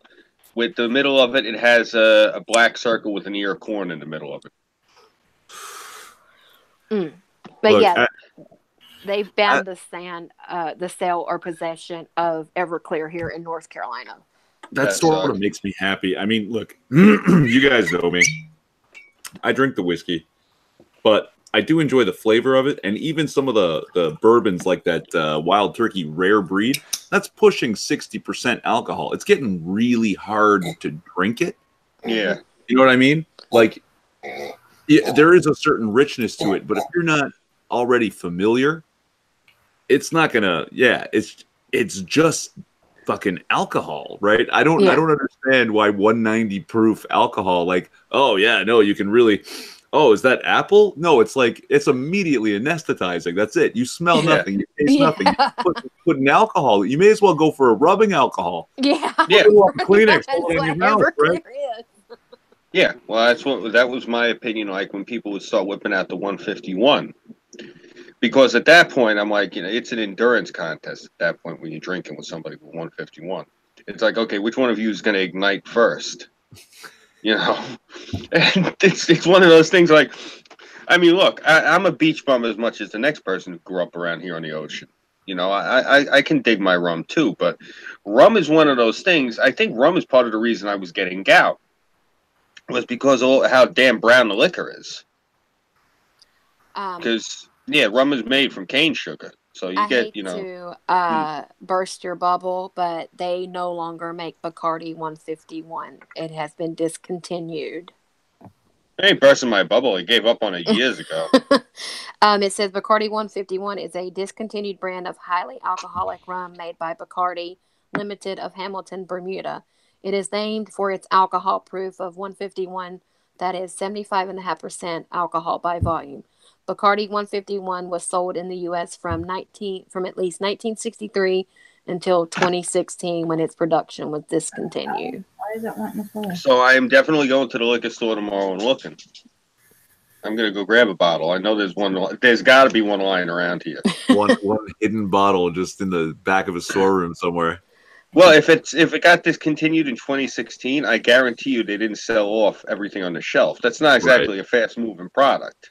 No, I imagine it wouldn't be. Yeah, that's... there's not a lot of college kids. Hey, who wants to do shots of kerosene tonight? It's not something that usually rolls off their tongue. So I'm pretty sure it's going to be sitting there still.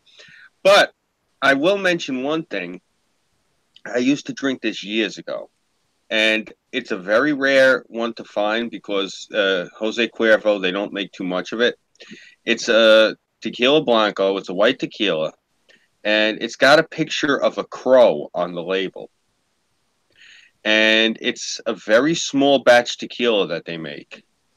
And aside from Cabo Wabo, this is my favorite tequila, easily, hands down. Oh, Scooby, are you Tom Cruise in Cocktail? Cabo Wabo shot. Why, you ever had that before? No, I have had Cabo Wabo, but it reminds me of the movie Grandma's Boy, where the what's that the dude that plays the character on there. Oh shit, I have to look it up right quick. But he's pouring shots because Alan Covert's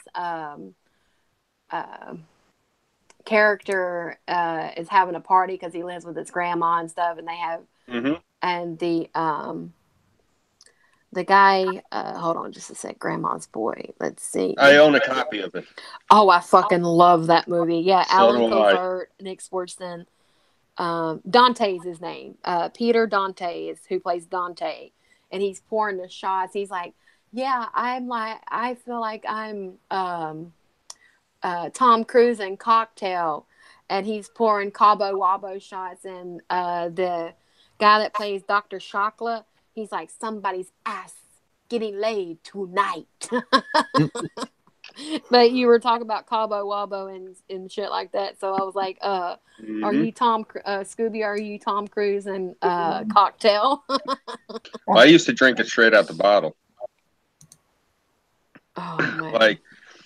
Well, you gotta remember, when I used to drink tequila, that's back we had a designated driver, so oh God forgive me. I was usually in the back seat with at least one or two young ladies, a bottle of Cabo Wabo, and this is probably back when I had my my Cadillac. So it was a '79 Coupe de Ville. It had opera lights. Oh God, it was beautiful. This is oh God, how many years ago am I going back? At least 98, 99, so about 20. My God, 20 years ago. Damn.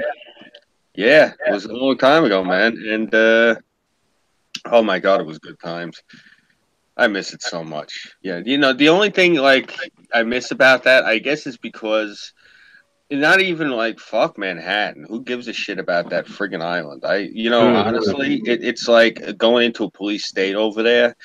And even when you cross into like, once you cross city line and you're in Queens, it's really different. But when you're out at the beaches, Blanket. I mean, and I hate saying this and sounding like an arrogant asshole, but you got the most beautiful women in the world here. And I was a bouncer with a Cadillac. And Cadillacs on trenches. It was no, I had it. It was definitely got a whole bunch of them. Yeah, it was when this is before big rims became in style. This is how long ago it was. I had it on. It was on 18-inch, 144 spoke powder coated Dayton's. With it had the gold nipples and it had the twisted spokes with the gold spinners. And it was gorgeous. It was beautiful. It was. I had it sitting on those, and it was deep dish the way that the style Dayton's I had, and it was on. I had them on the shoes I had on it were white wool Goodyears, and it had, if I remember correctly, 4 dumps, 4 pumps, 8 batteries in the trunk. And it had 18 switches under the dash. It had the 16 switches standard and the 2 special switches because I had a full hydraulic setup in there, plus the air pump for the air assist suspension that went with it. Mm-hmm. And this is the same one that had the 454 under the hood. Nice. So, oh yeah. Were you blasting the song "It's Hard Out Here for a Pimp"? This is way before that even came out. Give you an idea what was popular at the time. Let me see. Biggie had just died. I think his double album was still hot though. Trying to think what was really big in like 98, 99. You were listening to They Call Me Big Papa, Big Papa Scooby. Yeah. You know what? Actually, I remember exactly what was really big at the time when I had the car because I was blasting it on my system. R. Kelly and Keith Murray, Home Alone.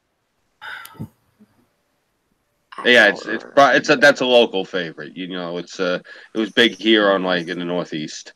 That's because of how locally how famous I made that song, playing the shit out of it on my car, like driving around the neighborhood. That actually became like my official entrance music when I went into certain clubs. Yeah, this is gonna sound really narcissistic, and I apologize, but I go into this back when I was working the gate at Gilgo. That's when I had this Cadillac. You gotta understand, I was the dock master at the hottest beach in town, and I had this gigantic yellow Cadillac on these rims.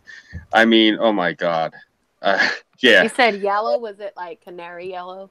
Yeah, the nickname in the neighborhood was the banana boat. They're like, here comes Scooby and his pimp daddy Caddy, and this is also the point in time where I had the same exact haircut as Goku when he went Super Saiyan. So my hair was like 3 feet tall, stacked with wood glue and bleach blonde. So I had like this huge blonde hair going on, and you gotta remember because of my my nationality, I was down at the beach, so I was copper colored by the end of the summer. I looked like brand new pipes. I'd like to see you with blonde hair, Scooby. That'd be fucking awesome. All right, as soon as we get off the air, I'll show you. I got a picture lying around here of me with the blonde hair. It's kind of cool looking. Nice. So, yeah. The oversized Backstreet Boy. Yeah. Yeah. Well, it was the style back then. But anyway, so you got to realize I was, oh my God, it was so long ago. This is back when everyone was still wearing goggles. All right? Oh, Lord. Yeah, goggles were in style. Like people would have on visors and goggles. So I walk in, my God, I'm thinking about the late 90s, how everyone used to dress. Yeah, but now picture this, Irv. The goggles, now, you'd have them on, but not those sorts of goggles. Like just the regular, like, goggles, not like the swimming goggles? Are you talking about like welding goggles? No, not even welding goggles. These things were nothing but decorative.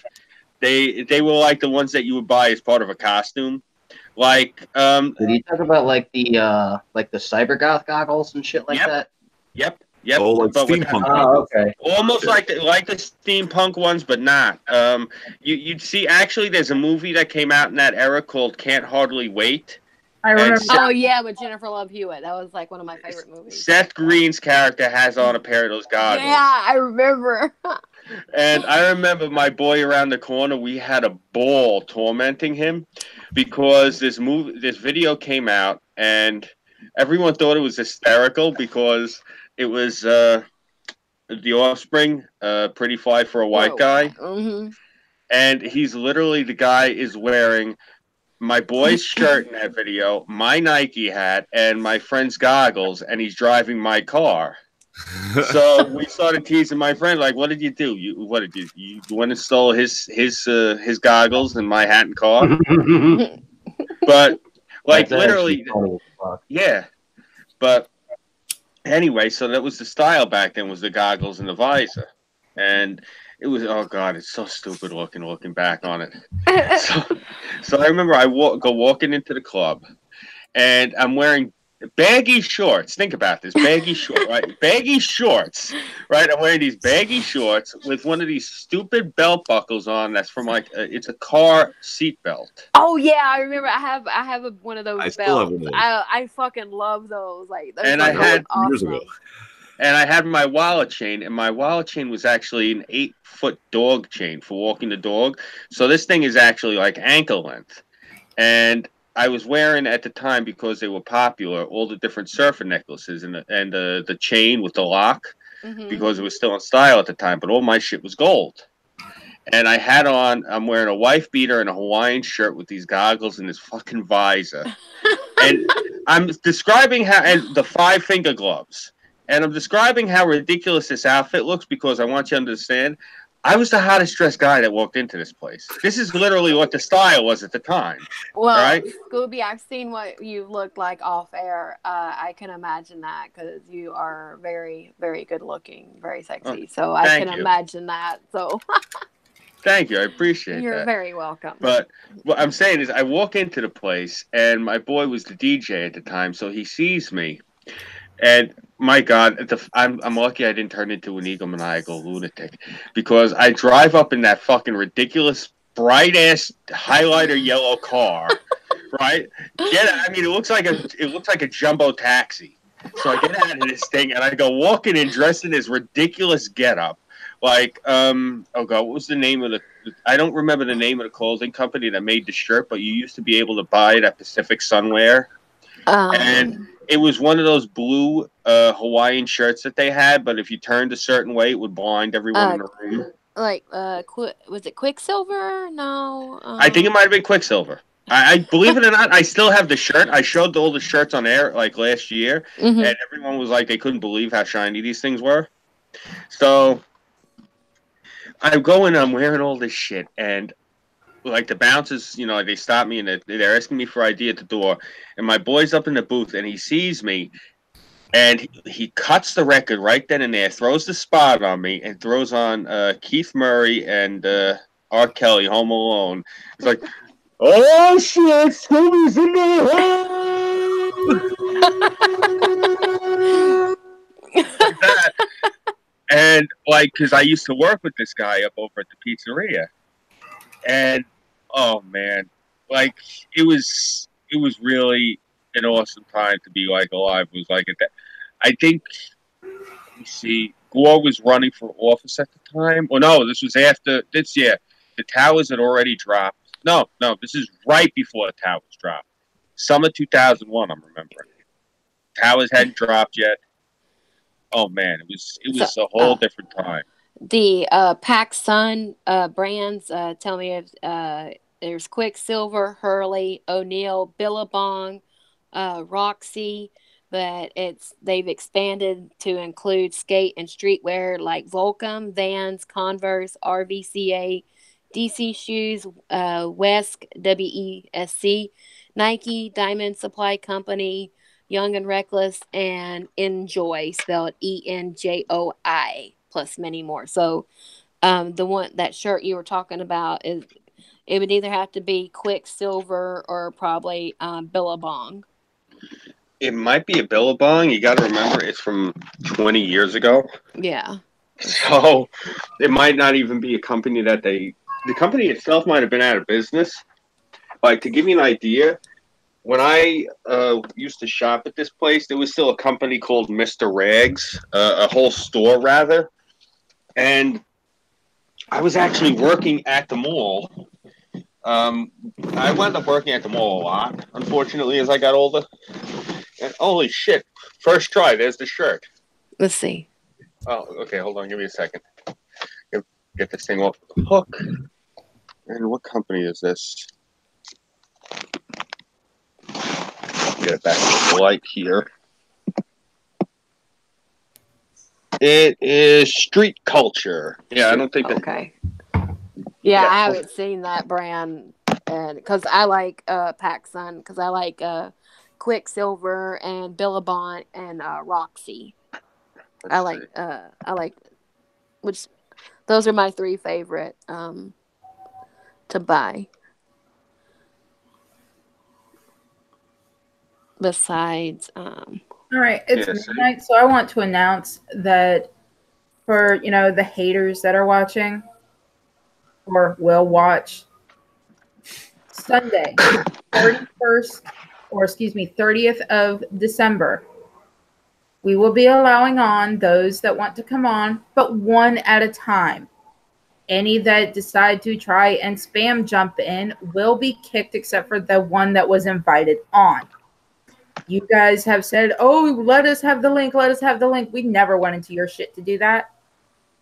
But this is what we're doing. I'm allowing it to happen because I will be streaming. It'll be on my channel. We will let you know what's what. Because there's a lot of misconceptions. There's a lot of fucking lies out there. Mm-hmm. So this is what's happening. Whether you like it or not, we'll set you straight. And then if we have to, we'll kick you. And then after that, I'm just blocking all you fuckers no matter what, and I'm done. Yeah, you're lucky, that Tara's actually fed up with you, because I was actually going to let you squirm until Easter. It's her decision to end the new year this way. Yeah, I agree. I don't want my 2019 being filled with fucking drama. Exactly, I agree, Tara. I'm sick of it too. Like that shit that happened on Mad Dodge's stream, and I see that I'm blocked. So I'm thinking that that shit was a setup, and I'm just so sick of the drama, and I'm not starting out my New Year's either with fucking drama. I'm gonna, be there with you on the stream. Yeah, I'm gonna set some motherfuckers straight. And I will have someone controlling the Hangout chat to remove whoever hops in that wasn't invited right then. Mm-hmm. I will have someone modding the chat. So don't think you're going to get away with some of the shit that you get to say on all these other streams. And yes, I know about all the fucking streams. Mm-hmm. And not here if to follow any bullshit, and we're quite tired. I mean, look, you guys want to go about and violently masturbate onto the internet, you guys can do your eternal streams you've been doing. And if I can say something, we are going to talk. We're not going to talk over each other. We're not going to mute each other. Nope.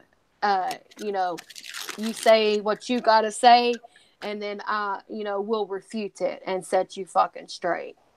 Yeah, nobody's doing any of that communist dog piling. It's like, oh, you just obey Mao narrative. Mao don't like you. Rah, rah, rah, rah, rah. We're fucking adults here. We'll act like fucking adults. We can be assholes to each other while being adults. We don't have to do all that fucking my cult versus your cult, because we don't need to whip out our dicks and violently masturbate, because this isn't fucking porno. Yeah. Exactly. Let me just be clear. This is basically because, these folks here, they're very peaceable people. And they want to talk to you and they want to settle this. I personally don't give a fuck about any of you. But I'm doing that for these folks here, because this panel here, these are my friends. They mean something to me. So You people don't mean shit. I got with Scooby. Yeah. I don't give a Like, fuck. yeah, like, you know what I'm saying? Like, everyone here on this panel right now, these are all decent folk. You know, there were people I cut a couple of apology videos, I don't know, 2 weeks ago now, addressing people I felt were necessary to address. I missed one or two of them, only because of these dogpiling bastards. This is the thing. A lot of them want apologies from me. You ain't getting shit. You have the sweat off the back of my balls. You want to talk and speak your piece? I'll let you talk. I'll let you listen. Who knows? You may actually say something that might actually get an I'm sorry out of me. There is a possibility. You think I'm coming to the table to talk apologies? Yeah, you keep go watching for Santa till next year. And also, Mad Dodge, since you decided to block me, I was still trying to set up that,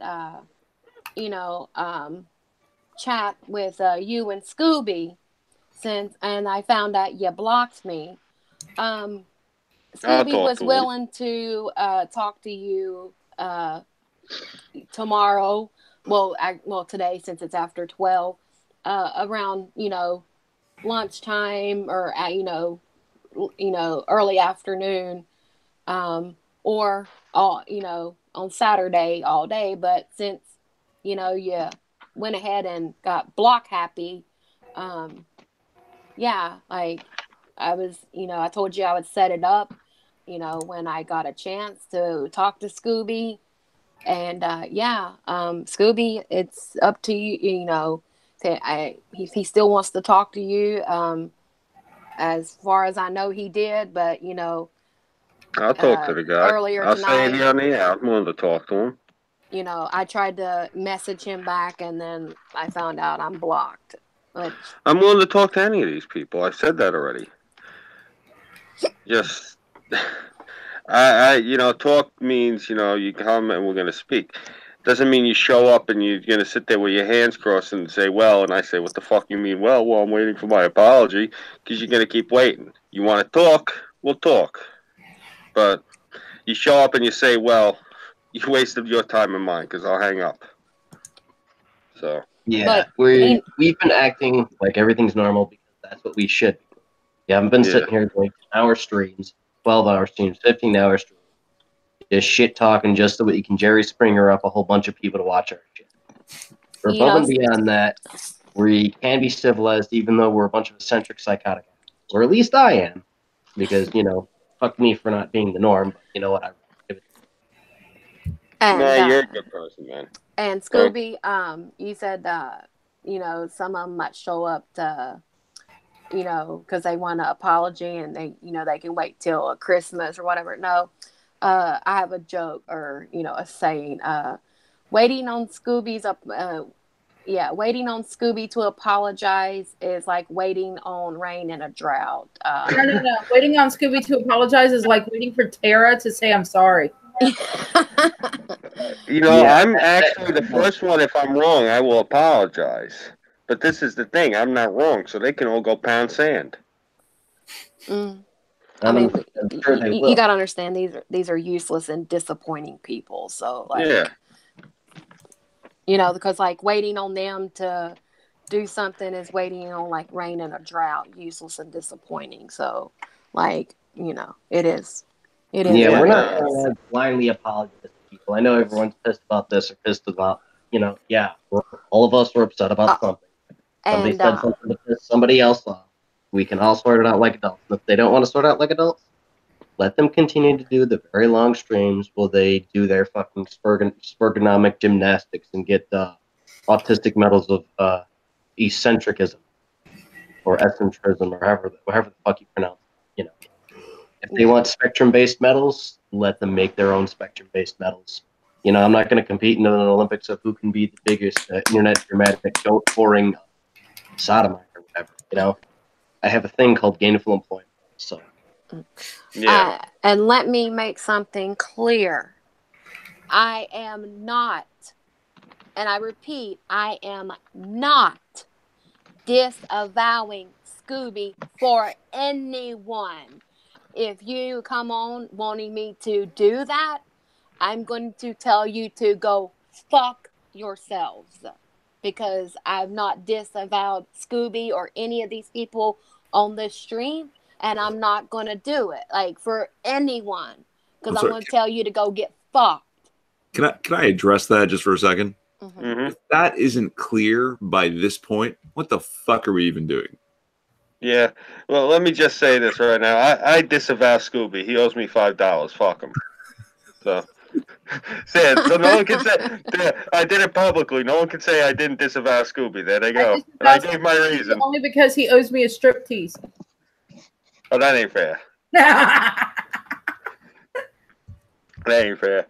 No, but now they can't say, well, you know, you got to disavow Scooby. I already disavowed Scooby. Well, you can't do that. You're Scooby. You didn't say that rule. That's right. you know how they are, Scooby. They like to move that goalpost. They like to cherry pick. And it's got, as long as it fits their narrative, they're going to use it, because, they like to do the double set of standards thing. It's okay for them, but not okay for anybody else. And yeah. Well, the way they keep moving this goalpost, I'd swear it has wheels on it. Seriously. Well, what is it, Scooby, that you say? They're a bunch of, what are they called? Oh, what's that word called? Simpletons. Yeah. I love how you say bunch that. Of simpletons. They're a bunch of simpletons. I love how you fucking say that. Like, you'll pop off and be fucking, like, sarcastic and real smart assy and shit. And you're like, yeah, you know what? You can go get fucked because you're nothing but a bunch of fucking simpletons. I just love how you say it. He would say that about my friends. He would refer to them. He'd be like, "That simpleton is here," or "That ignoramus is here," or yeah, yeah. He had some really interesting names for people. But yeah, I love how you say that, Scooby. It's like but it has to be you, because it's the way your accent and the way it just like your sarcastic tone or whatever. It's like the way it comes out and rolls off your tongue is like, it's just fucking like music to my ears, and it's fucking hilarious. I just love it when you say it. Well, I'm glad that I keep you entertained. That's why I'm here. And for other people, because I have defended Scooby. Oh, that's another thing I have to, I have defended Scooby. And I will continue to defend Scooby. Has Scooby made some, has he fucked up here and there? Yes, he has. I've told him that. And let me tell you something, Mad Dodge. He didn't fucking let me hang out to he didn't hang me out to fucking dry.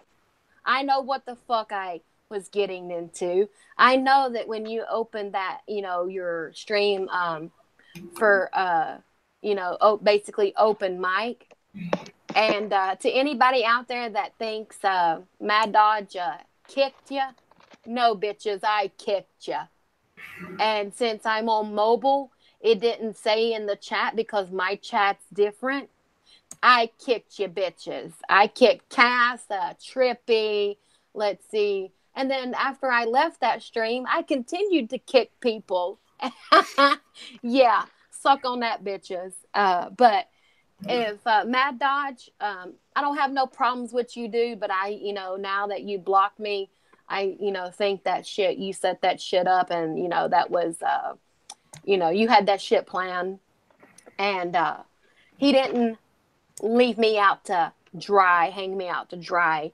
Scooby knew what was going on, and he knows that I can handle my fucking self. And if I needed Scooby to come in at any time, all I would have had to do was like, Scooby, man, I need you. Can you get in here? Mm-hmm. And he would fucking be there. Okay? But no, I can handle you motherfuckers. Okay? Yeah. I've made it clear I'm not a white knight, and Sarah's made it clear she doesn't need a white knight. Like, if I'm pronouncing this wrong, I apologize, bro. I have trouble with your name. Miastra, had hit me up. He's like, yo, they're tearing Sarah up in there. And I look at the thing, and I'm like, Yeah, Sarah's there. She wants to be there, so don't worry about it. I know Sarah. She loves to fight. Oh, I She's in do. there right. Yeah, she's in there right now. I said he's like they're dog piling her. I'm like, and she's probably fighting back tooth and nail. Mm-hmm. He's like, do you want to come in and defend yourself? I said, if Sarah needs me to, she'll hit me up. And I was watching, and I never got hit up, so I didn't hop in like that. That's the thing. The only time I will hop in is if somebody I stream with, like one of the people here, or maybe one or two other individuals who aren't here right now, hit me up and say, "Yo, I need your help." Otherwise, look, go get your views off somebody else. Like, I don't know what mistakes I may have made. Like, the only thing I did was this: I didn't kiss anybody's ass, and a lot of people here have been saying I made threats to them or whatnot. Yeah, let me see proof. Like, this is the thing. I've asked all these people, let me see proof of these threats. I ain't seen no proof yet. I got seen that I accidentally found out that I found out where somebody lives. So to try to make it to break the ice and make it a little bit less severe of an issue, I joked with the guy that I was buying a house in his neighborhood and we were going to be neighbors and see each other at the store and shit. This was taken as a threat. Now, I don't know what type of pamper wearing pansies I'm dealing with, but you got a problem with something like that. If now I talked to Tyro about this and he explained to me his point of view, and I told him, I said, I understand that, man, but you're looking for malevolence where there isn't any. Like, I could see where you could take it that way, and I told him this to his face too. I said I could see where you could take it that way if you haven't really had too much confrontation in your life and you haven't had too much combativeness in your life.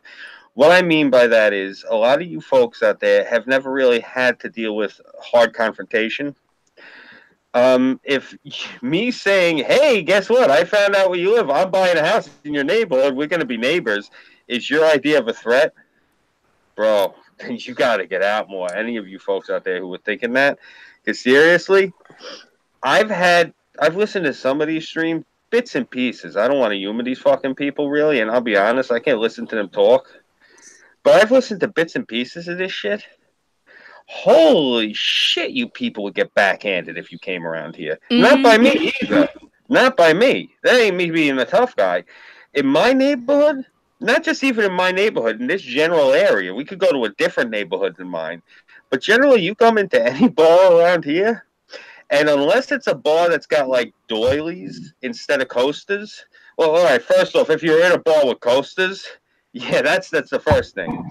Um, but yeah, if you come into any bar around here and you told people half of the shit that like went on the internet, and that you had a problem with me, and you were doing this crazy shit, streaming 40 to 60 hours a week for the past 8 weeks, you bunch of crazy fucks. Yeah, you realize that they'd look at me and they'd be like, "Do me a favor, get him the fuck out of this bar before we physically remove him." I'm gonna say to him flat out, "I don't know this guy from Adam. He just waltzed in off the street." And they're gonna bounce your ass out of there quick. You know? And let me make a statement. Any of you motherfuckers decide to ever come my way and I meet you or whatever, I ain't gonna say nothing because I know what most of y'all look like. And this is not a fucking threat. Let me make that clear. It's not a fucking threat. If you ever come my way or you ever in my city and I run up on you, I'm not going to say a fucking word. I'm just going to fucking knock y'all the fuck out. I don't give a fuck if you a chick or you a fucking dude, because I fight both. And I'm not going to say nothing. I'm just going to fucking haul off and just knock you the fuck out. I will dance motherfucking circles around y'all. I will fucking dog walk y'all. That's not a fucking threat. That's a goddamn promise. Because I don't wait. I don't do this fucking arguing back and shit, revolving door, going around in circles shit. I just, knock you the fuck out and be done with it. You know how you'll be able to tell which ones they are, Sarah? They're the ones that are going to be looking at their feet. These people do not do confrontation. Think about this. Most of these people got a problem with me. At one point or another, I let them see what I look like without this shit on. Ain't none of them ever turned on their cameras with me. Not one of them. You know that? Not one of these fucking bums. Actually, come to think of it, you're right. Yeah. I don't think not a single one of these guys we've talked to actually did turn their cameras on off air or even on air when we were bullshit.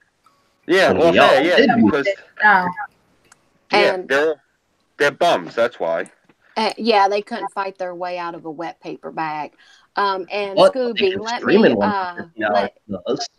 let me inform you on something. Why Mad Dodge has a problem with you. Two things. You he defended Atima, his homegirl, and you didn't let her on the Moonifest Destiny stream. She only got 5 minutes of talking time, and he didn't think that was right. And then you spammed him the FBI link, and that's why he has a problem with you. Mad Dodge, I've told you this, homeboy. Scooby didn't dox or threaten to dox Atima or call CPS. Sarah, was, we will handle this Sunday night. Okay. Mhm. Well, Scooby was wanting to know, also, what,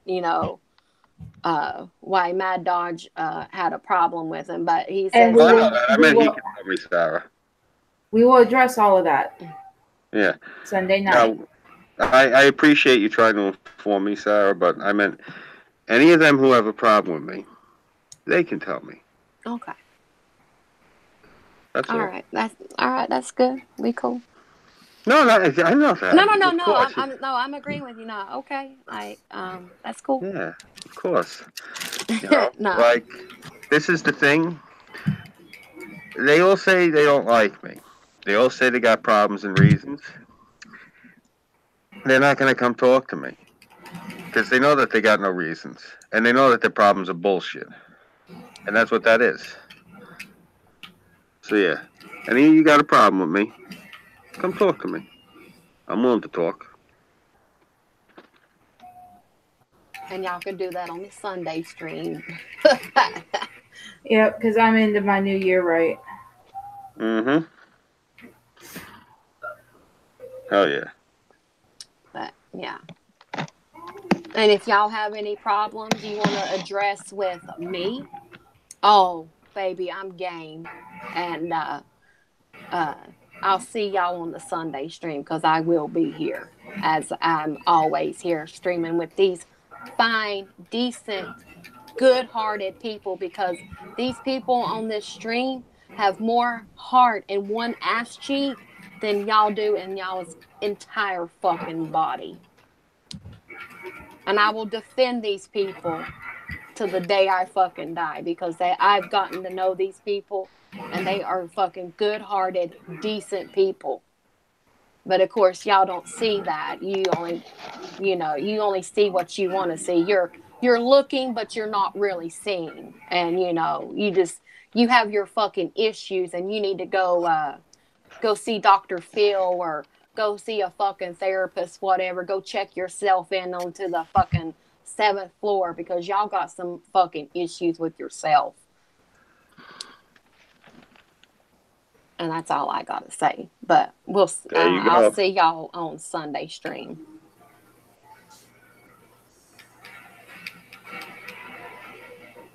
Yeah. Anybody else have anything to say? Irving, Burnside. I think you guys got the subjects covered. Are we calling it a night here? I believe so. Yeah, because I actually have to get up early. Well, I'll be going after hours. Hopefully, we'll start by 1 a.m. EST. So nice. Hit me up there. Beautiful. Irving, send me the link. I'll come on. Sure, for sure. Definitely. It's been a while since we did after hours, man. I'm looking forward to it. Yeah, it's going to be pretty Canadian, pretty Torontonian to be specific. I hope you're okay with that. Hey, it's your stream. Whichever way it goes, that we you do what you do. I gotta get familiar with Canada. I want to come up and visit this summer. I'm gonna have a car again. Get to go drive my New York car around Canada. Yeah, fuck yeah. Nice. Be awesome. I'll come pick you up. You can show me around. I'll bring you back down here. I'm serious. You take vacation time from work. It'll be good. We'll road trip. I would love a good road trip. You're crashing at my place. Don't worry, Scoob. Awesome. Thank you. Same here. Hopefully I'll have the roof fixed by then. Yeah, me too.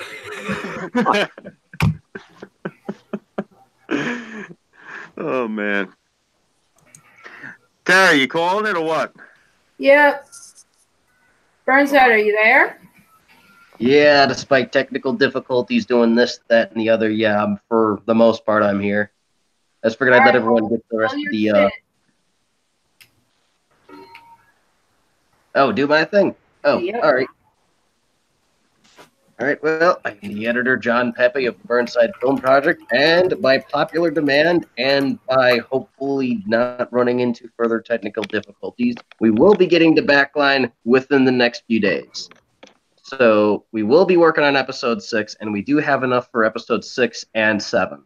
Also, we might do some filming depending on how the weather is. We were trying to get snow, but as you can tell with all the dead bodies, no snow.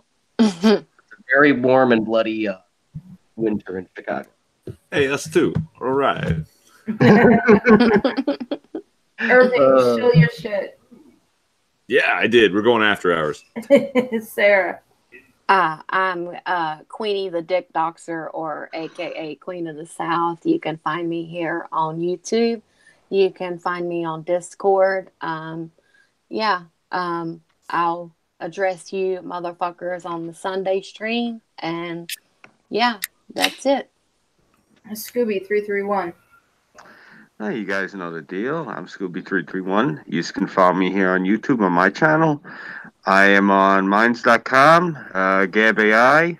I am on Instagram. I do not know how to work it, so there's nothing on there. And I have a PayPal and a Patreon. You guys want to throw me any donations on there so I can get more equipment? As you can tell, this potato cam I'm using isn't exactly the world's greatest.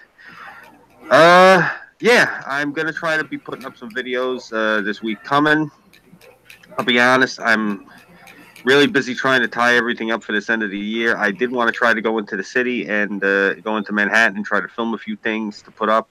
You know, the whole Christmas in New York thing, which they have until January, but who the fuck wants to look at it in the beginning of the year? So, yeah, whatever. It is what it is. But I'm probably going to be heading in this, beginning in this January. So, you can try to hit me up on Discord or Gab. Just give me ideas for videos. Something you guys want to see around here. I'll go film it. Seriously, you know, let me know, because I don't know. I live here. I drive past this shit all the time. It don't impress me. So you want to see something, let me know, because I'm oblivious. But yeah, that's it. That's my spiel. And Tara, you're last. Go ahead. And of course, I am Tara Sin, your favorite cyber bitch. You can find me on pretty much any social media. Please, the GoFundMe link at the bottom. Please donate. That is my friend Ben. He was injured, seriously injured, almost killed in a motorcycle accident. To which an illegal immigrant ran into his car or his motorcycle and then fled the scene.